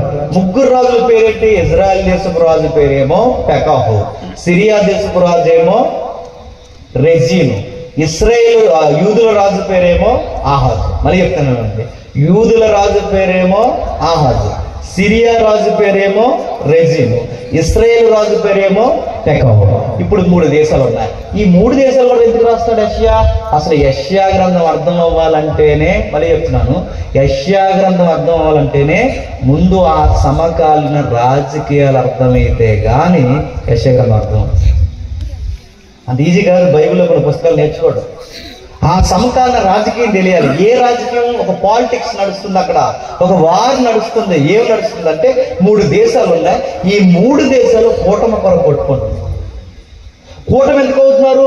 ఆడిని ఎదిరించడానికి. ఆడెవరు? అసూరు. ఆడేం చేస్తున్నాడు? ఆడందరి మీదకి ఎగేసుకుంటున్నాడు. ఆడు బలవంతుడు, భయం లేనుడు, ఆడు ఘోరంగా చంపుతాడు. ఇప్పుడు ఆడిని ఎదిరించాలి. ఆడిని ఎందుకు ఎదిరించాలి? వాడిని ఎదిరించకపోతే మన భూములు పట్టిపోతాడు, వాడు ఎదిరించకపోతే మన పంటలు, మన భూమి సారం పట్టుకెళ్ళిపోతాడు, వాడిని ఎదిరించకపోతే మన వయసుకు వచ్చిన పిల్లలు కూడా పట్టిపోతాడు. ఇప్పుడు వాడిని ఎదిరించాలంటే భయం వేసింది. వాడికి మొట్టమొదటి దొరికేసేది ఎవరు? ఆడు పైన చాలా నరుక్కుంటూ వస్తే మొట్టమొదటి ఏ దేశం దొరికేస్తుంటే సిరియా దేశం దొరికేస్తాడు. ఏ దేశం? సిరియా. ఇదంతా మీకు అర్థం కావాలంటే చిన్న మ్యాప్లు ఉంటాయి. ఇంటికి వెళ్ళినారు చూడండి, మ్యాప్లు ఉంటాయిగా, అవసరం లేదని చింపేశారా? బైబిల్లో మ్యాప్లు ఉంటాయిగా, ఇంటికి వెళ్ళినారు చూడండి. ఆ మ్యాప్ చూడండి, అసూర్ ఎక్కడో ఉంటుంది. అసూర్ అలా దండయాత్ర చేసుకుంటూ వస్తే ఇజ్రాయెల్ కన్నా ముందు దొరికేసే దేశం ఏదంటే సిరియా దేశం దొరికేస్తుంది. అందుకు సిరియా వాడికి భయం వేసి, అసలు సిరియా వాళ్ళకి ఇజ్రాయెల్కి పడదు. ఇప్పుడు ఈ సిరియా వాడికి భయం వేసి ఏమంటారంటే, బ్రదరు మనకి గొడవలు ఏమంటే తర్వాత చూసుకుందాం, ముందు ఆడిని ఆపుదాం అన్నారు. ఎవరిని? అసురుడు గాని ఆ జ్ఞాపకపోతే ముందు నన్ను దొక్కేస్తాడు, తర్వాత నిన్ను దొక్కేస్తాడు. ఇప్పుడు మన ఇద్దరం పోయి వాడి చేతుల్లో గొర్రెల్లా చచ్చే కన్నా ముందు మన ఇద్దరం కలిసి ఆయన ఎదురుతాం. ఏమంటావంటే నీ ఐడియా బాగుంది, సై అంటే సై అన్న అంతే. ఇద్దరు కలిసి ఆలోచించుకున్నారు, కోర్ కమిటీ మీటింగ్ పెట్టుకున్నారు. ఆ మీటింగ్ లో విషయం తేలింది, మన ఇద్దరం కలిస్తే ఎదిరించే బలం సరిపోదన్న. మరేం చేయాలి? ఇంకొక దేశం సపోర్ట్ తీసుకోవాలి. ఏ దేశం ఉంది మన దగ్గరలో? ఫస్ట్ నేను ఎఫెక్ట్ అవుతాను, తర్వాత ఇస్రాయేల్ నువ్వు ఎఫెక్ట్ అవుతావు, ఇక మూడోది ఎవరున్నారు? యూదులు ఎఫెక్ట్ అవుతారు. అరే అబ్బా యూదులకు కవర్ పంపండి, యూదులు మనకి గొడవ ఉంటే తర్వాత చూసుకుందాం, ముందు ఎదురేద్దాం. ఏమంటారు? మీరు మాకు సపోర్ట్ ఇస్తారంటే ఈ యూదులు అన్నారట, నేను సపోర్ట్ ఏమో. యూదులు అందరూ అనలేదు, కానీ యూదుల రాజు ఉన్నాడు, ఎవరు? ఆహాజ్ అన్నాడట, నేను సపోర్ట్ ఏమో. ఇలా కంగారు వచ్చేసి ఇప్పుడు ఈడే రాడు వచ్చి మనం తొక్కేస్తారంటే వీడు సపోర్ట్ ఇవ్వమంటే ఎవడు? ఇప్పుడు ఇలాంటి టైంలో మనకి ఇబ్బంది కలిగేలా ఉంది, ఏం చేద్దామని కంగారు పడ్డారు. ఆ కంగారు పడుతున్నప్పుడు వీళ్ళకి గొడవ వచ్చి ఇక ఆహాజ్కి ఎన్ని కబుర్లు పంపిన ఆహాజ్ స్పందించట్లేదు. ఆహాజ్ అంటే ఎవరు చెప్పాలి? యోధరాజు. మెరుగుకున్నారు, చెప్పండి. ఎవరు ఆహాజ్ అంటే? ఎవరు? యోధరాజు. యోధరాజు గౌరవం కొంచెం సపోర్ట్ ఇవ్వాలి. సపోర్ట్ ఇస్తే నీ సైన్యం సపోర్ట్ ఇస్తే మన ముగ్గురు కలిసి ఆయన ఎదిరించదు. మనకే మనం గొడవ ఉంటే తర్వాత చూసుకుందాం, అసలు ముందు మనం ఉన్నారుగా గొడవ పెట్టుకోవాలంటే ఆయన రాకుండా ఆగుదాం అంటే ఈ ఆహాజ్ గడు ఏమన్నాడంటే నేను రాను అన్న. వీళ్ళకి తిక్కలు వేసింది ఎవరికి? సిరియా వాళ్ళకి, ఇస్రాయేల్కి. వీళ్ళిద్దరు కలిసి ఒక మీటింగ్ పెట్టుకుని ముందు వీళ్ళు లేపేద్దాం అన్నారు. ఎవరిని? ముందు వీళ్ళు లేపేదని గొడవ ఉంటుంది. ఎందుకంటే ప్రజల్ని ఎలాగో మనం వైపు తిప్పుకుందాం, ముందు ఈ ప్రజలు మన వైపు తిప్పుకోవాలంటే ఈడే అడ్డు వస్తాడు కనుక ఈయన లేపేసి తాబేలు అని ఉన్నప్పుడు పెడదాం అంటే ఈయన చెప్పేసి ఇంకొక రాజుని పెడతారట ఆ సింహాసనం మీద. అంటే ఏలే చెప్పేసి ఏళ్ళు ఇంకొకటి ఎక్కిస్తారని వాడు సింహాసనం మీదకి. ఏళ్ళకి ఎక్కిస్తారు, ఆడు వరంమానాడు. మీకు పేరు వరంమానాడు అంటే మీ సైడ్ ఏమంటారు తెలియదు, కానీ ఓ తెగరడం అన్నమాట. ఆడి పేరు అక్కడ రాష్ట్ర చూడండి 7వ అధ్యాయంలో 6వ వచనంలో టబీయేలు అనే వాడిని ఎక్కిద్దాం. 6వ వచనం చూసారా? 6వ వచనంలో మనం యోధా దేశం మీదకి పోయి దాని జనులను భయపెట్టి దాని ప్రాకారములు పడగొట్టి టాబేలని వాడిని కుమారునికి దానికి రాజుగా నియమితము రెండని చెప్పుకో. ఎందుకు ఈయనకి పెడతారు? తెంగరోని పెట్టి మొత్తం రాజ్యాన్ని ఆడిద్దాం అనుకున్నారట. లైవ్ వెళ్ళట్లేదు కనుక మాట చెప్తాను వినండి. లైవ్ ఇస్తే మీ కర్మ, ముందు నేను పోతాను, తర్వాత మీరు పోతాను. వినండి, ఎప్పుడైనా ఏ గవర్నమెంట్ అయినా చూడండి, పవర్ఫుల్ పదవులు ఎవరికి ఇస్తారు చెప్పనా? తెంగరోళ్ళకి ఇస్తారు. మీరు ఎందుకు ఇస్తారు? తెలివైనకి ఇచ్చేదానికి ముందు ఇన్ని వేస్తాడు లోపల. ఆ తెంగరోడు మనం ఏం చెప్తుంటే యుద్ధం అంటాడు, యుద్ధం అనాలి, యుద్ధం వద్దంటే వద్దనాలి, సై అంటే సై అనాలి, నై అంటే నై అనాలి. అలాంటి నన్ను పెట్టాను ముందు ఆహాజ్ గండి అయిపోయినాను. ముందు ఒకవేళ ఆహాజం తీసేసిన ప్రజలు కానీ మాట వినకపోతే ప్రాకారాలు పడగొట్టేద్దాం, ఇల్లులు పడగొట్టేద్దాం. మాట వినకపోతే ముందు ఎంతెంత భయపెట్టాలో అంత భయపెడతాం, మాట వినేలా చేద్దామని ఈ మీటింగ్ పెట్టుకుంటే ఈ వార్త యూదులకు తెలిసిపోతే భయపడ్డారు. గాలికి అడవి చెట్లు కదిలినట్లు చెప్పండి, వాళ్ళ హృదయాలు కదిలిపోయేట, వాళ్ళ జనుల హృదయాలు కదిలిపోయేట. సరిగ్గా అదే టైంలో బాగా వినాలి, ఎమాన్యుయేలు కోసం ఆలోచిస్తున్నాం. అదే టైంలో దేవుడు యెషయాను పంపించాడు రాజు దగ్గరికి. ఎవరు? ఏ రాజు దగ్గరికి? ఆహాజ్ దగ్గరికి. ఆహాజ్ దగ్గర పంపి ఏమంటాడు చూడండి 3వ వచనం. అప్పుడు యెహోవా యెషయాకి ఇలాగ సెలవిచ్చును, ఆహాజును ఎదుర్కొంటకు నీవును నీ కుమారుడైన సైర్యాశీవును సాగిరేవు మార్గం పైన కోనేటి కాలం వరకు పోయి అతనితో ఎలాగని నడుతాను. సాగిరేవు కాలం దగ్గర రాజుల పని ఏంటండి? బట్టలు వస్తున్నాడా? ఎవరుతున్నాడు? సాగిరేవు కాలం దగ్గర రాజుల పని ఏంటి? సాగిరేవు కాలం దగ్గర రాజు ఇంటికి అక్కడ ఏం చేస్తున్నాడు? సాగిరేవు దగ్గర రాజుకు పని ఏంటి? రాజుకు పని ఏంటంటే మన ఢిల్లీ ఉందిగా, ఢిల్లీ తెలుసుగా, ఢిల్లీ అయిపోతే అంతేగా. ఢిల్లీ ఉందిగా, ఢిల్లీలో ఎర్రకోట ఉంటుంది చూడండి. ఆ ఢిల్లీ ఎర్రకోట ఎవరైనా వెళితే చూడండి, ఎర్రకోట ముందు ఒక పెద్ద కాలువ ఉంటుంది. ఇలా పెద్ద కాలువ, సుమారు ఒక 12 అడుగులు లేదా ఒక 15 అడుగుల కాలం ఉంటుంది అలా పొడవుగా. ఎర్రకోట చుట్టూ ఉంటుంది ఒక పెద్ద కెనాల్ కాలం ఉంటుంది అనమాట. ఆ కాలం చాలా లోతుకుంటుంది. రోజుల్లో ఆ కాలంలో ముసల్ని, బల్లాలు, సైనిక ఆయుధాలు అన్ని పెట్టి అక్కడ ఉంచేవరకు ఎవడైనా కోట మీద దాడి చేయాలంటే ముందు ఏది దాటి రావాలి? కాలువ దాటి రావాలి. కాలువ దాటి కోటలోకి రావాలి. కాలువ దాటే లోపు అని చెప్పేసేవారు అనమాట. అందుకు పెద్ద పెద్ద కోటల చుట్టూ ఏం తవ్వించేవారు? పెద్ద కాలువలు తవ్వించేవారు అనమాట. కోట చుట్టూ కాలువలు ఉండేవి, పెద్ద పెద్ద గోదావరిల మాది కాలువ ఉండేది. ఇప్పుడు కోనేటి దగ్గర ఇతను ఉన్నాడంటే ఏం చేస్తున్నాడు? చరిత్ర చదవండి. ఏం చేస్తున్నాడంటే ఇప్పుడు యుద్ధం వస్తుంది, అసూర్ రాజు వస్తున్నాడుగా, ఇప్పుడు ఇశ్రాయేల్ వస్తారు, సిరియా వస్తున్నారుగా, వీళ్ళందరూ వచ్చి దాడి చేయకముందే చుట్టూ ఏం తవ్విస్తున్నాడు? రాత్రికి రాత్రే కాలువ తవ్వేస్తాడు ఎందుకు? సెక్యూరిటీ ఫామ్ చేస్తున్నాడు అన్నమాట. కాలువ, పెద్ద కాలువ తవ్వించి ఇక మన మీదకి రాకుండా ఒక పెద్ద డ్యాములు కట్టించే పనిలో ఉన్నాడు. ఆ కాలువ దగ్గర ఉండి ఆ పని చేస్తుంటే ఇప్పుడు వెళ్ళి యెషయా అన్నాడు, ఏం కాదు భయపడద్దని చెప్పి ఆహాజు.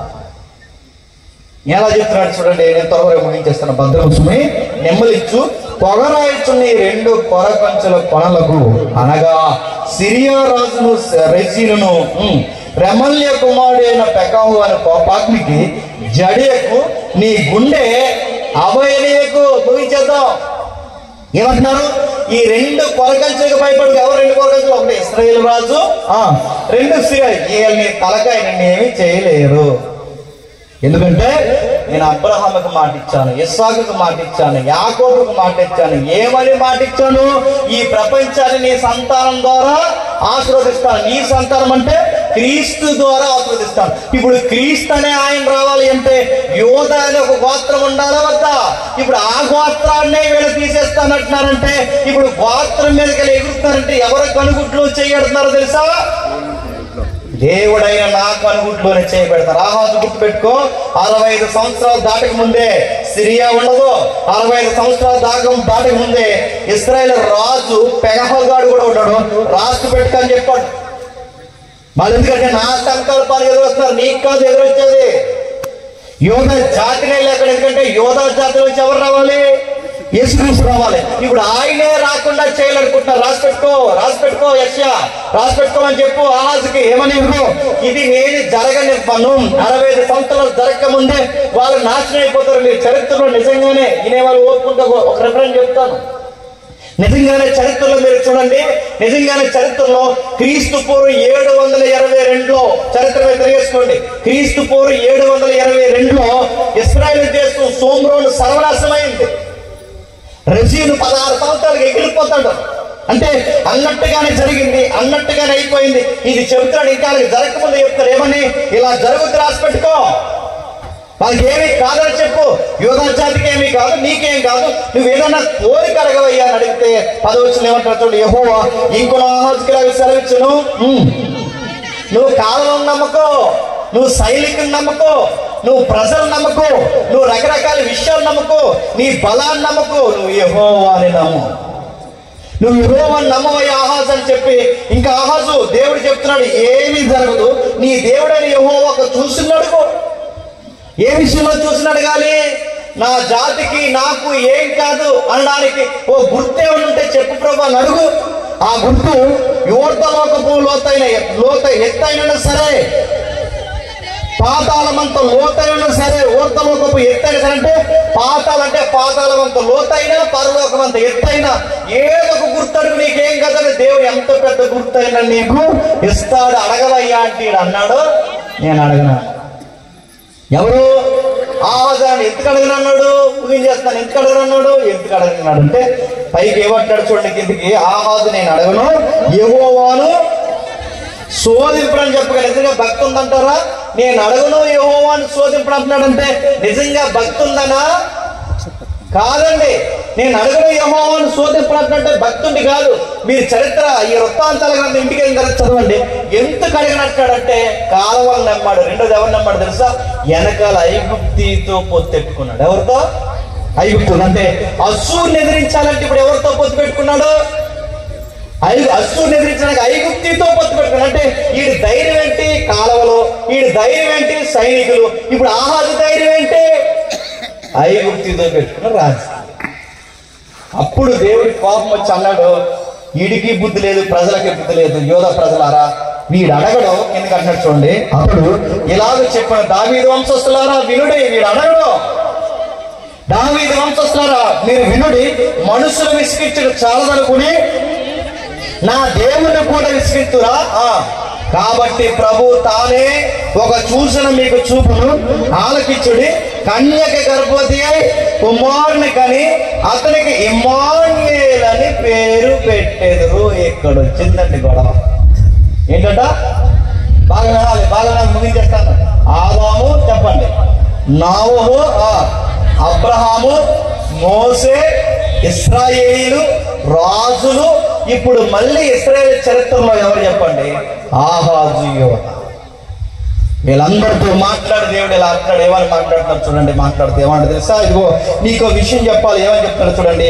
ఇమ్మానుయేలు అని పేరు పెడతాను. ఇమ్మానుయేలు పుడతాడు. ఇమ్మానుయేలు పుట్టి ఏం చేస్తాడు? తోడుగా ఉంటాడు. ఎందుకు 20 మంది రాజులు 21 మంది రాజులు ఇచ్చారు తెలుసా? మిమ్మల్ని రాజులు సరిగ్గా పరిపాలిస్తారు. రాజు పరిపాలిస్తే సౌల్లో ఉంటుంది. రాజు పరిపాలిస్తే పొరుగుడు భార్యను లాక్కున్న దావీదు పరిపాలన ఉంటుంది. రాజులు పరిపాలిస్తే 1000 మందిని పెళ్లి చేసుకున్న సొలొమోనులో ఉంటుంది. రాజులు పరిపాలిస్తే విగ్రహాలకు తిప్పేసిన రాజుల చరిత్రలో ఉంటుంది. అంటే మీకు ఎవరు కరెక్ట్ కాదు? రాజుల పరిపాలన కరెక్ట్ కాదు. మీకు రాజుల పరిపాలన కరెక్ట్ కాదని మొదటి నుంచి చెప్తున్నాను నేను.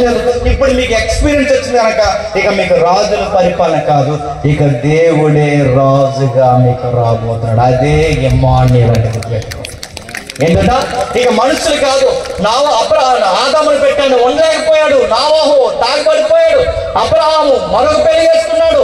ఇక ఇశ్రాయేలు పాడు పనులు చేశారు. మోసే పనితో పడి కొట్టాడు. ఇప్పుడు ఇశ్రాయేలు రాజులు నిలబడలేకపోయారు. ఇక ఎవ్వరు మీకు కరెక్ట్ కాదు. ఇక ఒకే ఒక్కరు మీకు కరెక్ట్. ఇక నా కుమారుడై మీ మధ్యకి రాజుగా రాబోతున్నాడు. That is Emmanuel. అదే ఇమ్మానుయేల్ అంటే, ఇమ్మానుయేల్ అంటే ప్రజలకు దేవుడే తోడుగా రావడం. అందుకే జ్ఞానులు ఎత్తుక్కుంటా వచ్చినప్పుడు జ్ఞానులు ఏమడుతారు తెలుసా?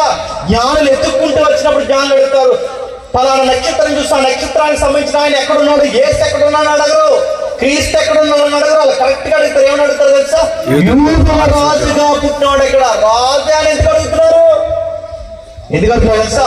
రాష్ట్రాలకు అతిపెద్ద ప్రాబ్లం నాయకత్వం, దేశాలకు అతిపెద్ద ప్రాబ్లం చెప్పండి రాజరికం, ప్రపంచాలకు అతిపెద్ద ప్రాబ్లం రాజరికం. అంటే ప్రపంచాలకు అతిపెద్ద ప్రాబ్లం ఏంటి చెప్పిన? నాయకత్వం లోపం ఉంది. అంటే అందరూ కోరుకునేదని చెప్పిన, రాష్ట్రాలు కోరుకునేదైనా, దేశాలు కోరుకునేదైనా, పంచాయతీలు కోరుకునేదైనా, అందరి గుండెల్లో నాశనం చెప్పిన మంచి నాయకుడు వస్తే బాగుండు. అంటే అందరికి ఎవరు కావాలండి?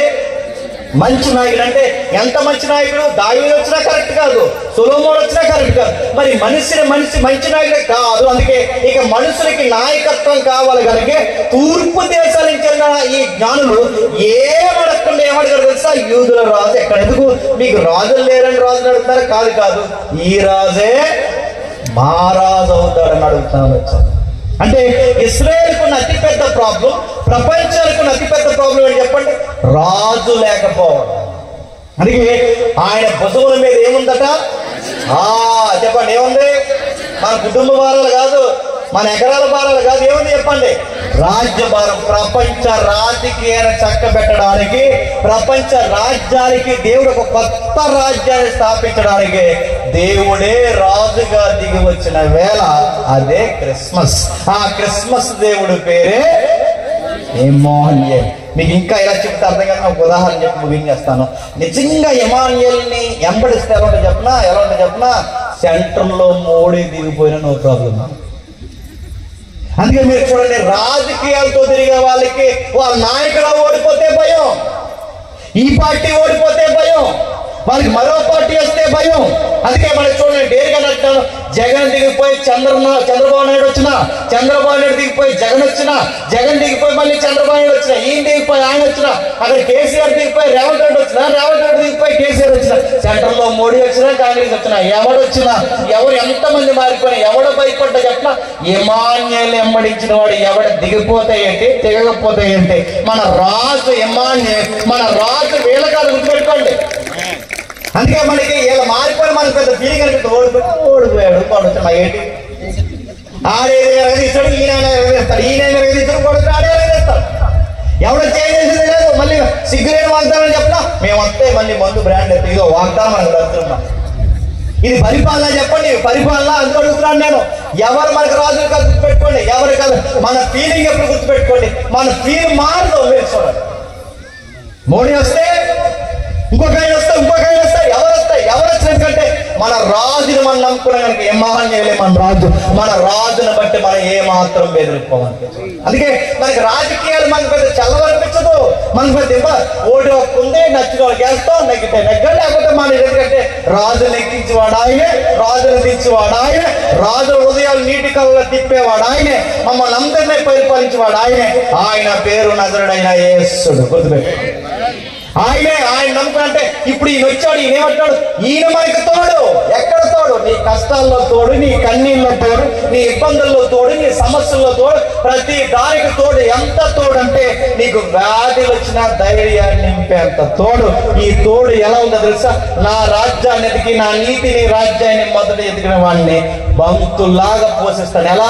ఆకాశ పక్షులను ఎలా పోషిస్తున్నాను, భూజంతువులను ఎలా పోషిస్తున్నాను, అంత బాగా పోషిస్తున్నాను. ముందు నన్ను చూడని అనడానికి ఇప్పుడు ఎవరు మన నాయకుడు అంటే ఇక దావీదు కాదు, సొలొమోను కాదు, వ్యక్తులు కాదు, నాయకులు కాదు. మన నాయకుడు ఎవరు చెప్పండి? అందుకే చెప్పండి, అడ్రస్ పేరు చూస్తే యేసు, ఆత్మీయ చరిత్రలో చూస్తే ఇమ్మానుయేలు. మత్తయ్య ఎందుకు రాశాడంటే రోమా ప్రభుత్వాన్ని ఎదిరించడానికి పుస్తకం రాశాడండి. మా రోమా ప్రభుత్వం మాకు రాజులు కాదు, సీజర్ అగస్టస్ మాకు రాజు కాదు, వీళ్ళెవరు ఏ రోజులు మాకు గవర్నర్స్ కాదు, మా రాజు అక్కడ ఎవరు చెప్పండి? నజరేయుడైన యేసుడు ఇమ్మానుయేలు. ఇది దీనికి చరిత్ర. ఇది మర్చిపోయి మనం ఏమంటున్నాం తెలుసా? హ్యాపీ క్రిస్మస్ చెప్పండి, మేరీ క్రిస్మస్, హ్యాపీ క్రిస్మస్. ఎప్పుడు హ్యాపీ చెప్పినా నాకు రాజకీయాలు ఏమైపోయినా దేవుడు ఉన్నాడని ఒక ధైర్యం వస్తుంది సార్, అప్పుడు హ్యాపీ క్రిస్మస్. నాకు ఏం జరిగినా నా దేవుడు ఉన్నాడు ఒక ధైర్యం అప్పుడు హ్యాపీ క్రిస్మస్. ఎందుకంటే ఇక దేవుడే మనకు తోడున్నాడు. ఒకప్పుడు దేవుడు ఎక్కడున్నాడో చూడడానికి వెళ్ళేవారు, కానీ మత్స్య భాష చెప్తుంది ఇక దేవుడి దగ్గర మీరు వెళ్ళడం కాదు, దేవుడే మీ దగ్గరికి వచ్చేస్తాడు. మనుషులతో నివాసం ఉన్నాడు. దేవుడు మానవుడిగా వచ్చాడు, రాజుగా మారిపోయాడు, భుజాల మీద భారం వేసుకున్నాడు, కలుషితమైన ఈ ప్రపంచాన్ని మార్చేశాడు. అందుకే ఆయన నమ్ముకున్న మొదటి శతాబ్దపు క్రైస్తవ్యంలో ఒక రివైవల్ స్టార్ట్ అయింది. ఆ రివైవల్ ఏంటి తెలుసా? 3,000-5,000 మంది కలిసి, వాళ్ళకి నాయకులు లేడండి, 3,000-5,000 మంది కలిసి ఒక నాయకులు లేడు, ఏ రాజు లేడు, రాజుల పరిపాలన లేదు. వీళ్ళందరూ కలిసి వారి వారి అక్కర కొలది పంచి, చెప్పండి, వారి వారి అక్కర కొలది పంచి వారంతా సమిష్టిని కూర్చుకొని ఇది మాది అనలేదట, మరి మనది అన్నది. దాన్నే సోషలిజం ఏమంటారు చెప్పిన? సమాజ స్థాపన. ఇప్పుడు బయట పిచ్చెక్కుతుంది, వీళ్ళకి రాజు లేడు, ఏ రోజు కాదు, ఎవ్వరు కాదు. ఈ క్రిస్టియానిటీకి ఇంత సిస్టమేటిక్ గా పరిపాలన ఎలా వచ్చిందంటే వీళ్ళ రాజు ఎవరు చెప్పండి? ఆ రాజు కనపడ్డారు చెప్పండి, ఏమో అని. డిసెంబర్ నెల వచ్చేసరికి బయట ఏం మాట్లాడుకోవాలి తెలుసా? సంవత్సరం అంతా ఈ ప్రపంచం వాళ్ళు పట్టించుకోకపోయినా డిసెంబర్ నెల వస్తుందండి, కొత్త బట్టలు తెస్తారండి, దుప్పళ్ళు ఇస్తారండి, బిర్యానీ ఏడాదిలో తినలేని మాకు బిర్యానీ పెడతారండి, అన్నీ చేస్తారండి. మా ఆత్మీయంగా ప్రేమిస్తారు, మా పక్కన కూర్చుంటారు, మాతో మాట్లాడతారు. ఎందుకంటే అని అడిగితే మాకు ఒక ఆన్సర్ చెప్పారు, ఇది మా రాజు పుట్టిన నెల అని చెప్తారు. గుర్తుపెట్టుకో. అంటే బయట ఏం మాట్లాడుకోవాలి? అన్నం లేని మాకు అన్నం పెట్టడానికి, బట్ట లేని మాకు బట్ట ఇవ్వడానికి, దుప్పలు లేని మాకు దుప్పడు ఇవ్వడానికి, నాన్న వాళ్ళు లేని మాకు మేము ఉన్నామని ఏడాదికి ఒకసారి వచ్చి పలకరించడానికి ఎందుకయ్యా ఈయన చేస్తున్నాడంటే ఈ రాజు మాకే కాదు, చెప్పండి, మీరు కూడా రాజు అని చెప్పడానికి పేదవారైన మా దగ్గరకు వచ్చిన ఎప్పుడైతే ఆ పేదలు సంతోషిస్తారో అప్పుడు ఇమ్మానుయేలు మాటకి అర్థం అసలు గుర్తుపెట్టుతాం. మనం అలా ఉంటామా? మనమే వండేసుకుని మనమే తినేసి భావం అనేసి ఇంటికి వెళ్ళిపోయి హ్యాపీ క్రిస్మస్ అంటే దేవుడు అంటే ఎవరు రాను అని అడుగుతాడు. గుర్తుపెట్టు, నీ తిండి నువ్వు తినేడే కాదు, లేనోడికి పెట్టు. డిసెంబర్ నెలలో నీ బట్ట నువ్వు కట్టుకోవడం కాదు, లేనోడికి ఇవ్వు. మార్చిన బట్టలు వేసుకుంటున్నా ఆ పేదోడికి ఇవ్వు. నీ దుప్పటి నీకు, నీ ఎదవస్తోకలు నీకు కాదు, లేనోడికి పెట్టు. నీ అడవుడు నీవే కంగారుగా రంగురంగుల బట్టలు, రంగురంగుల లైట్ కదా, ఆ మెట్ల కింద కూర్చుని అడుక్కుంటున్న వాళ్ళు ఉన్నారు. ఆ పేదోళ్ళని ప్రేమించు. వాళ్ళు చెప్పుకోవాలి ఎందుకయ్యా అంత ప్రేమిస్తారంటే రాజు దిగి వచ్చిన వేళ. ఇందులో స్త్రీ లేదు, పురుషుడు లేదు, పేదడం లేదు, గొప్పడం లేదు. ఈ దేవుడికి అందరూ సమానం. మొదటి క్రిస్మస్ అలాగే చేశారు. వారి వారి అక్కడ కొలది, పెద్దమ్మాయికి పట్టుకెళ్ళు, పెదనాళ్ళకి పట్టుకెళ్ళు, ఇదిగో ఈ అవసరం తీర్చుకోండి, మందులు ఏమి కొనుక్కోండి, ఎవరి అవసరాలను తీర్చారు. ఇప్పుడు ఆరుగురు ఒంటికి తిప్పేస్తున్నారు కూడా. ఈ మాట అనకూడదండి. సంవత్సరం అంతా పోగేసిన 30కి వచ్చి కక్క ముక్క డొక్కేసిన బాగా నీరు వెళ్ళిపోతున్నాం. తినండి, పెట్టుకోండి, ప్రేమ విందులు పెట్టండి, కానీ ఆ ప్రేమ విందుల్లో దొంగ మెట్టల్లో ఉండక ఈ ప్రేమ విందుల్లోకి పేదోళ్ళని కూడా పిలవండి, వాళ్ళకి పెట్టండి. వాళ్ళు రాకపోతే వాళ్ళు ఎక్కడున్నా వెళ్ళిపోండి, వాళ్ళకి ప్యాకెట్ ఇచ్చేమని చెప్పండి. ఎందుకు మమ్మల్ని ఇంత ప్రేమిస్తున్నారంటే నన్ను ప్రేమించే దేవుడు చెప్పండి నిన్ను కూడా ప్రేమిస్తున్నాడు. 2000 సంవత్సరాల క్రితం పుట్టాడు, డిసెంబర్ నెలలో పుట్టాడు. మాకు చెప్పాడు, మీకు చెప్పడానికి వచ్చాం. ఒకరోజు వస్తాడు, నమ్ముకుని అలాగే ఉండండి కష్టాల కన్నీళ్ళలో. ఒకరోజు వస్తాడు, మనందరినీ తీసుకుని వెళ్ళిపోతాడు. That is Emmanuel. ఇలాంటి ఇమాన్యుయేల్ మనం పొందుకోవాలని మత్తయి ఇంత రికార్డెడ్గా రాశారు. అందుకే ఆయన రక్షకుడు, అలాగే ఆ రక్షకుడైన దేవుడు మనకి తోడు. ఆ తోడున్న దేవుడు రక్షకుడు అయ్యాడు. ఇక ఎవరెవరు కాదు మన కాపలా, దేవుడే మనకు కావల కాయవాడు. ఆయన మనకు తోడుంటే అన్ని విషయాల్లో మనకు విజయం కలుగును గాక. ఆమేన్, ఆమేన్, ఆమేన్. దేవుడి ముందు దీవించండి. ప్రార్థన చేసుకుంటాం. ప్రేమగల తండ్రి, కృపగల దేవ, విలువైన సంగతులు విన్నారు తండ్రి. ఎవరికి అర్థమైందో నాకు తెలియదు దేవా. ఈ చరిత్ర ప్రతి ప్రాంతానికి అవసరం తండ్రి. ఈ మూలాలు ఎరువకే తండ్రి, పదాలు పదాలుగా తండ్రి, కేవలం తండ్రి పేర్లుగానే ఉండిపోయే తప్ప అసలు విషయాన్ని గ్రహించడం విఫలమవుతున్నాను దేవా. ఇంత చరిత్ర వెనకాల రాశారు తండ్రి. ఆదాము చేయలేనిది తండ్రి, నోవహు నిలబెట్టలేనిది, అబ్రహాము ద్వారా నెరవేర్చవలసినది, మోసే ద్వారా అందుకోలేనిది, ఇశ్రాయేలు చూపించలేనిది, రాజులు నిలబెట్టలేనిది, ఇమాన్యుయేలును పంపి ఆయన ప్రజలుగా స్వీకరించి ఇప్పుడు రాజు అయిన యాజక సమూహంగా క్రైస్తవులను పిలిచి ఎవరయ్యా మీరు ఇంత ఇలా ఉండగలుగుతున్నారని అడిగినప్పుడు మా ద్వారా మీరు కనబడాలని మీరు కోరుకున్నారు తండ్రి. ఇది నిజమైన ఇమాన్యుయేల్ చరిత్ర. ఇది ఇశ్రాయేలు చూపించలేకపోయారు. ఇప్పుడు క్రైస్తవులైనా చూపిస్తారనుకుంటే తండ్రి, పేర్లు పెట్టుకుంటూ తిరుగుతున్నారు దేవా. ప్రేమించలేకపోతున్నారు, ద్వేషాలు పెరిగిపోయాయి, రకరకాల విషయాలు తండ్రి. మేమే ఎలా ఉంటే తండ్రి, ఇమాన్యుయేల్ రాజుని మేము ఎలా పరిచయం చేయగలుగుతాం? రాజు మీ కుమారుడు నిశ్చితుడు. ఆయన ఎప్పటికీ తండ్రి మాకు రాజు, ఆయనకి ఎప్పటికీ మేము దాసులు. అండ్ ఆయన దీనత్వంలో మేము జీవిస్తూ మా ప్రతి అవసరతను తండ్రి ఆయన నామంలో మేము తీరుస్తూ తండ్రి అనేకులకు దీవెనకరంగా మేము మారుస్తారని పూర్తి స్థానిక దైవజనుల్ని, ఈ పెద్దలను, వేదిక పెద్దలను తండ్రి, వయసు మళ్ళీ వారి పెద్దలని అందరినీ దీవించండి, కాపాడండి. మా జత పని వారిని అందరూ మీ చేతులుగా అప్పగిస్తూ ఎవరైనా ఈ మాటలు తప్పుగా మాట్లాడి తండ్రి మమ్మల్ని చెడ్డ మాటలు పలికితే తండ్రి వారు క్షమిస్తారని అర్పిస్తూ క్రీస్తు నామమున సమర్పిస్తున్నాం తండ్రి. ఆమేన్, ఆమేన్, ఆమేన్.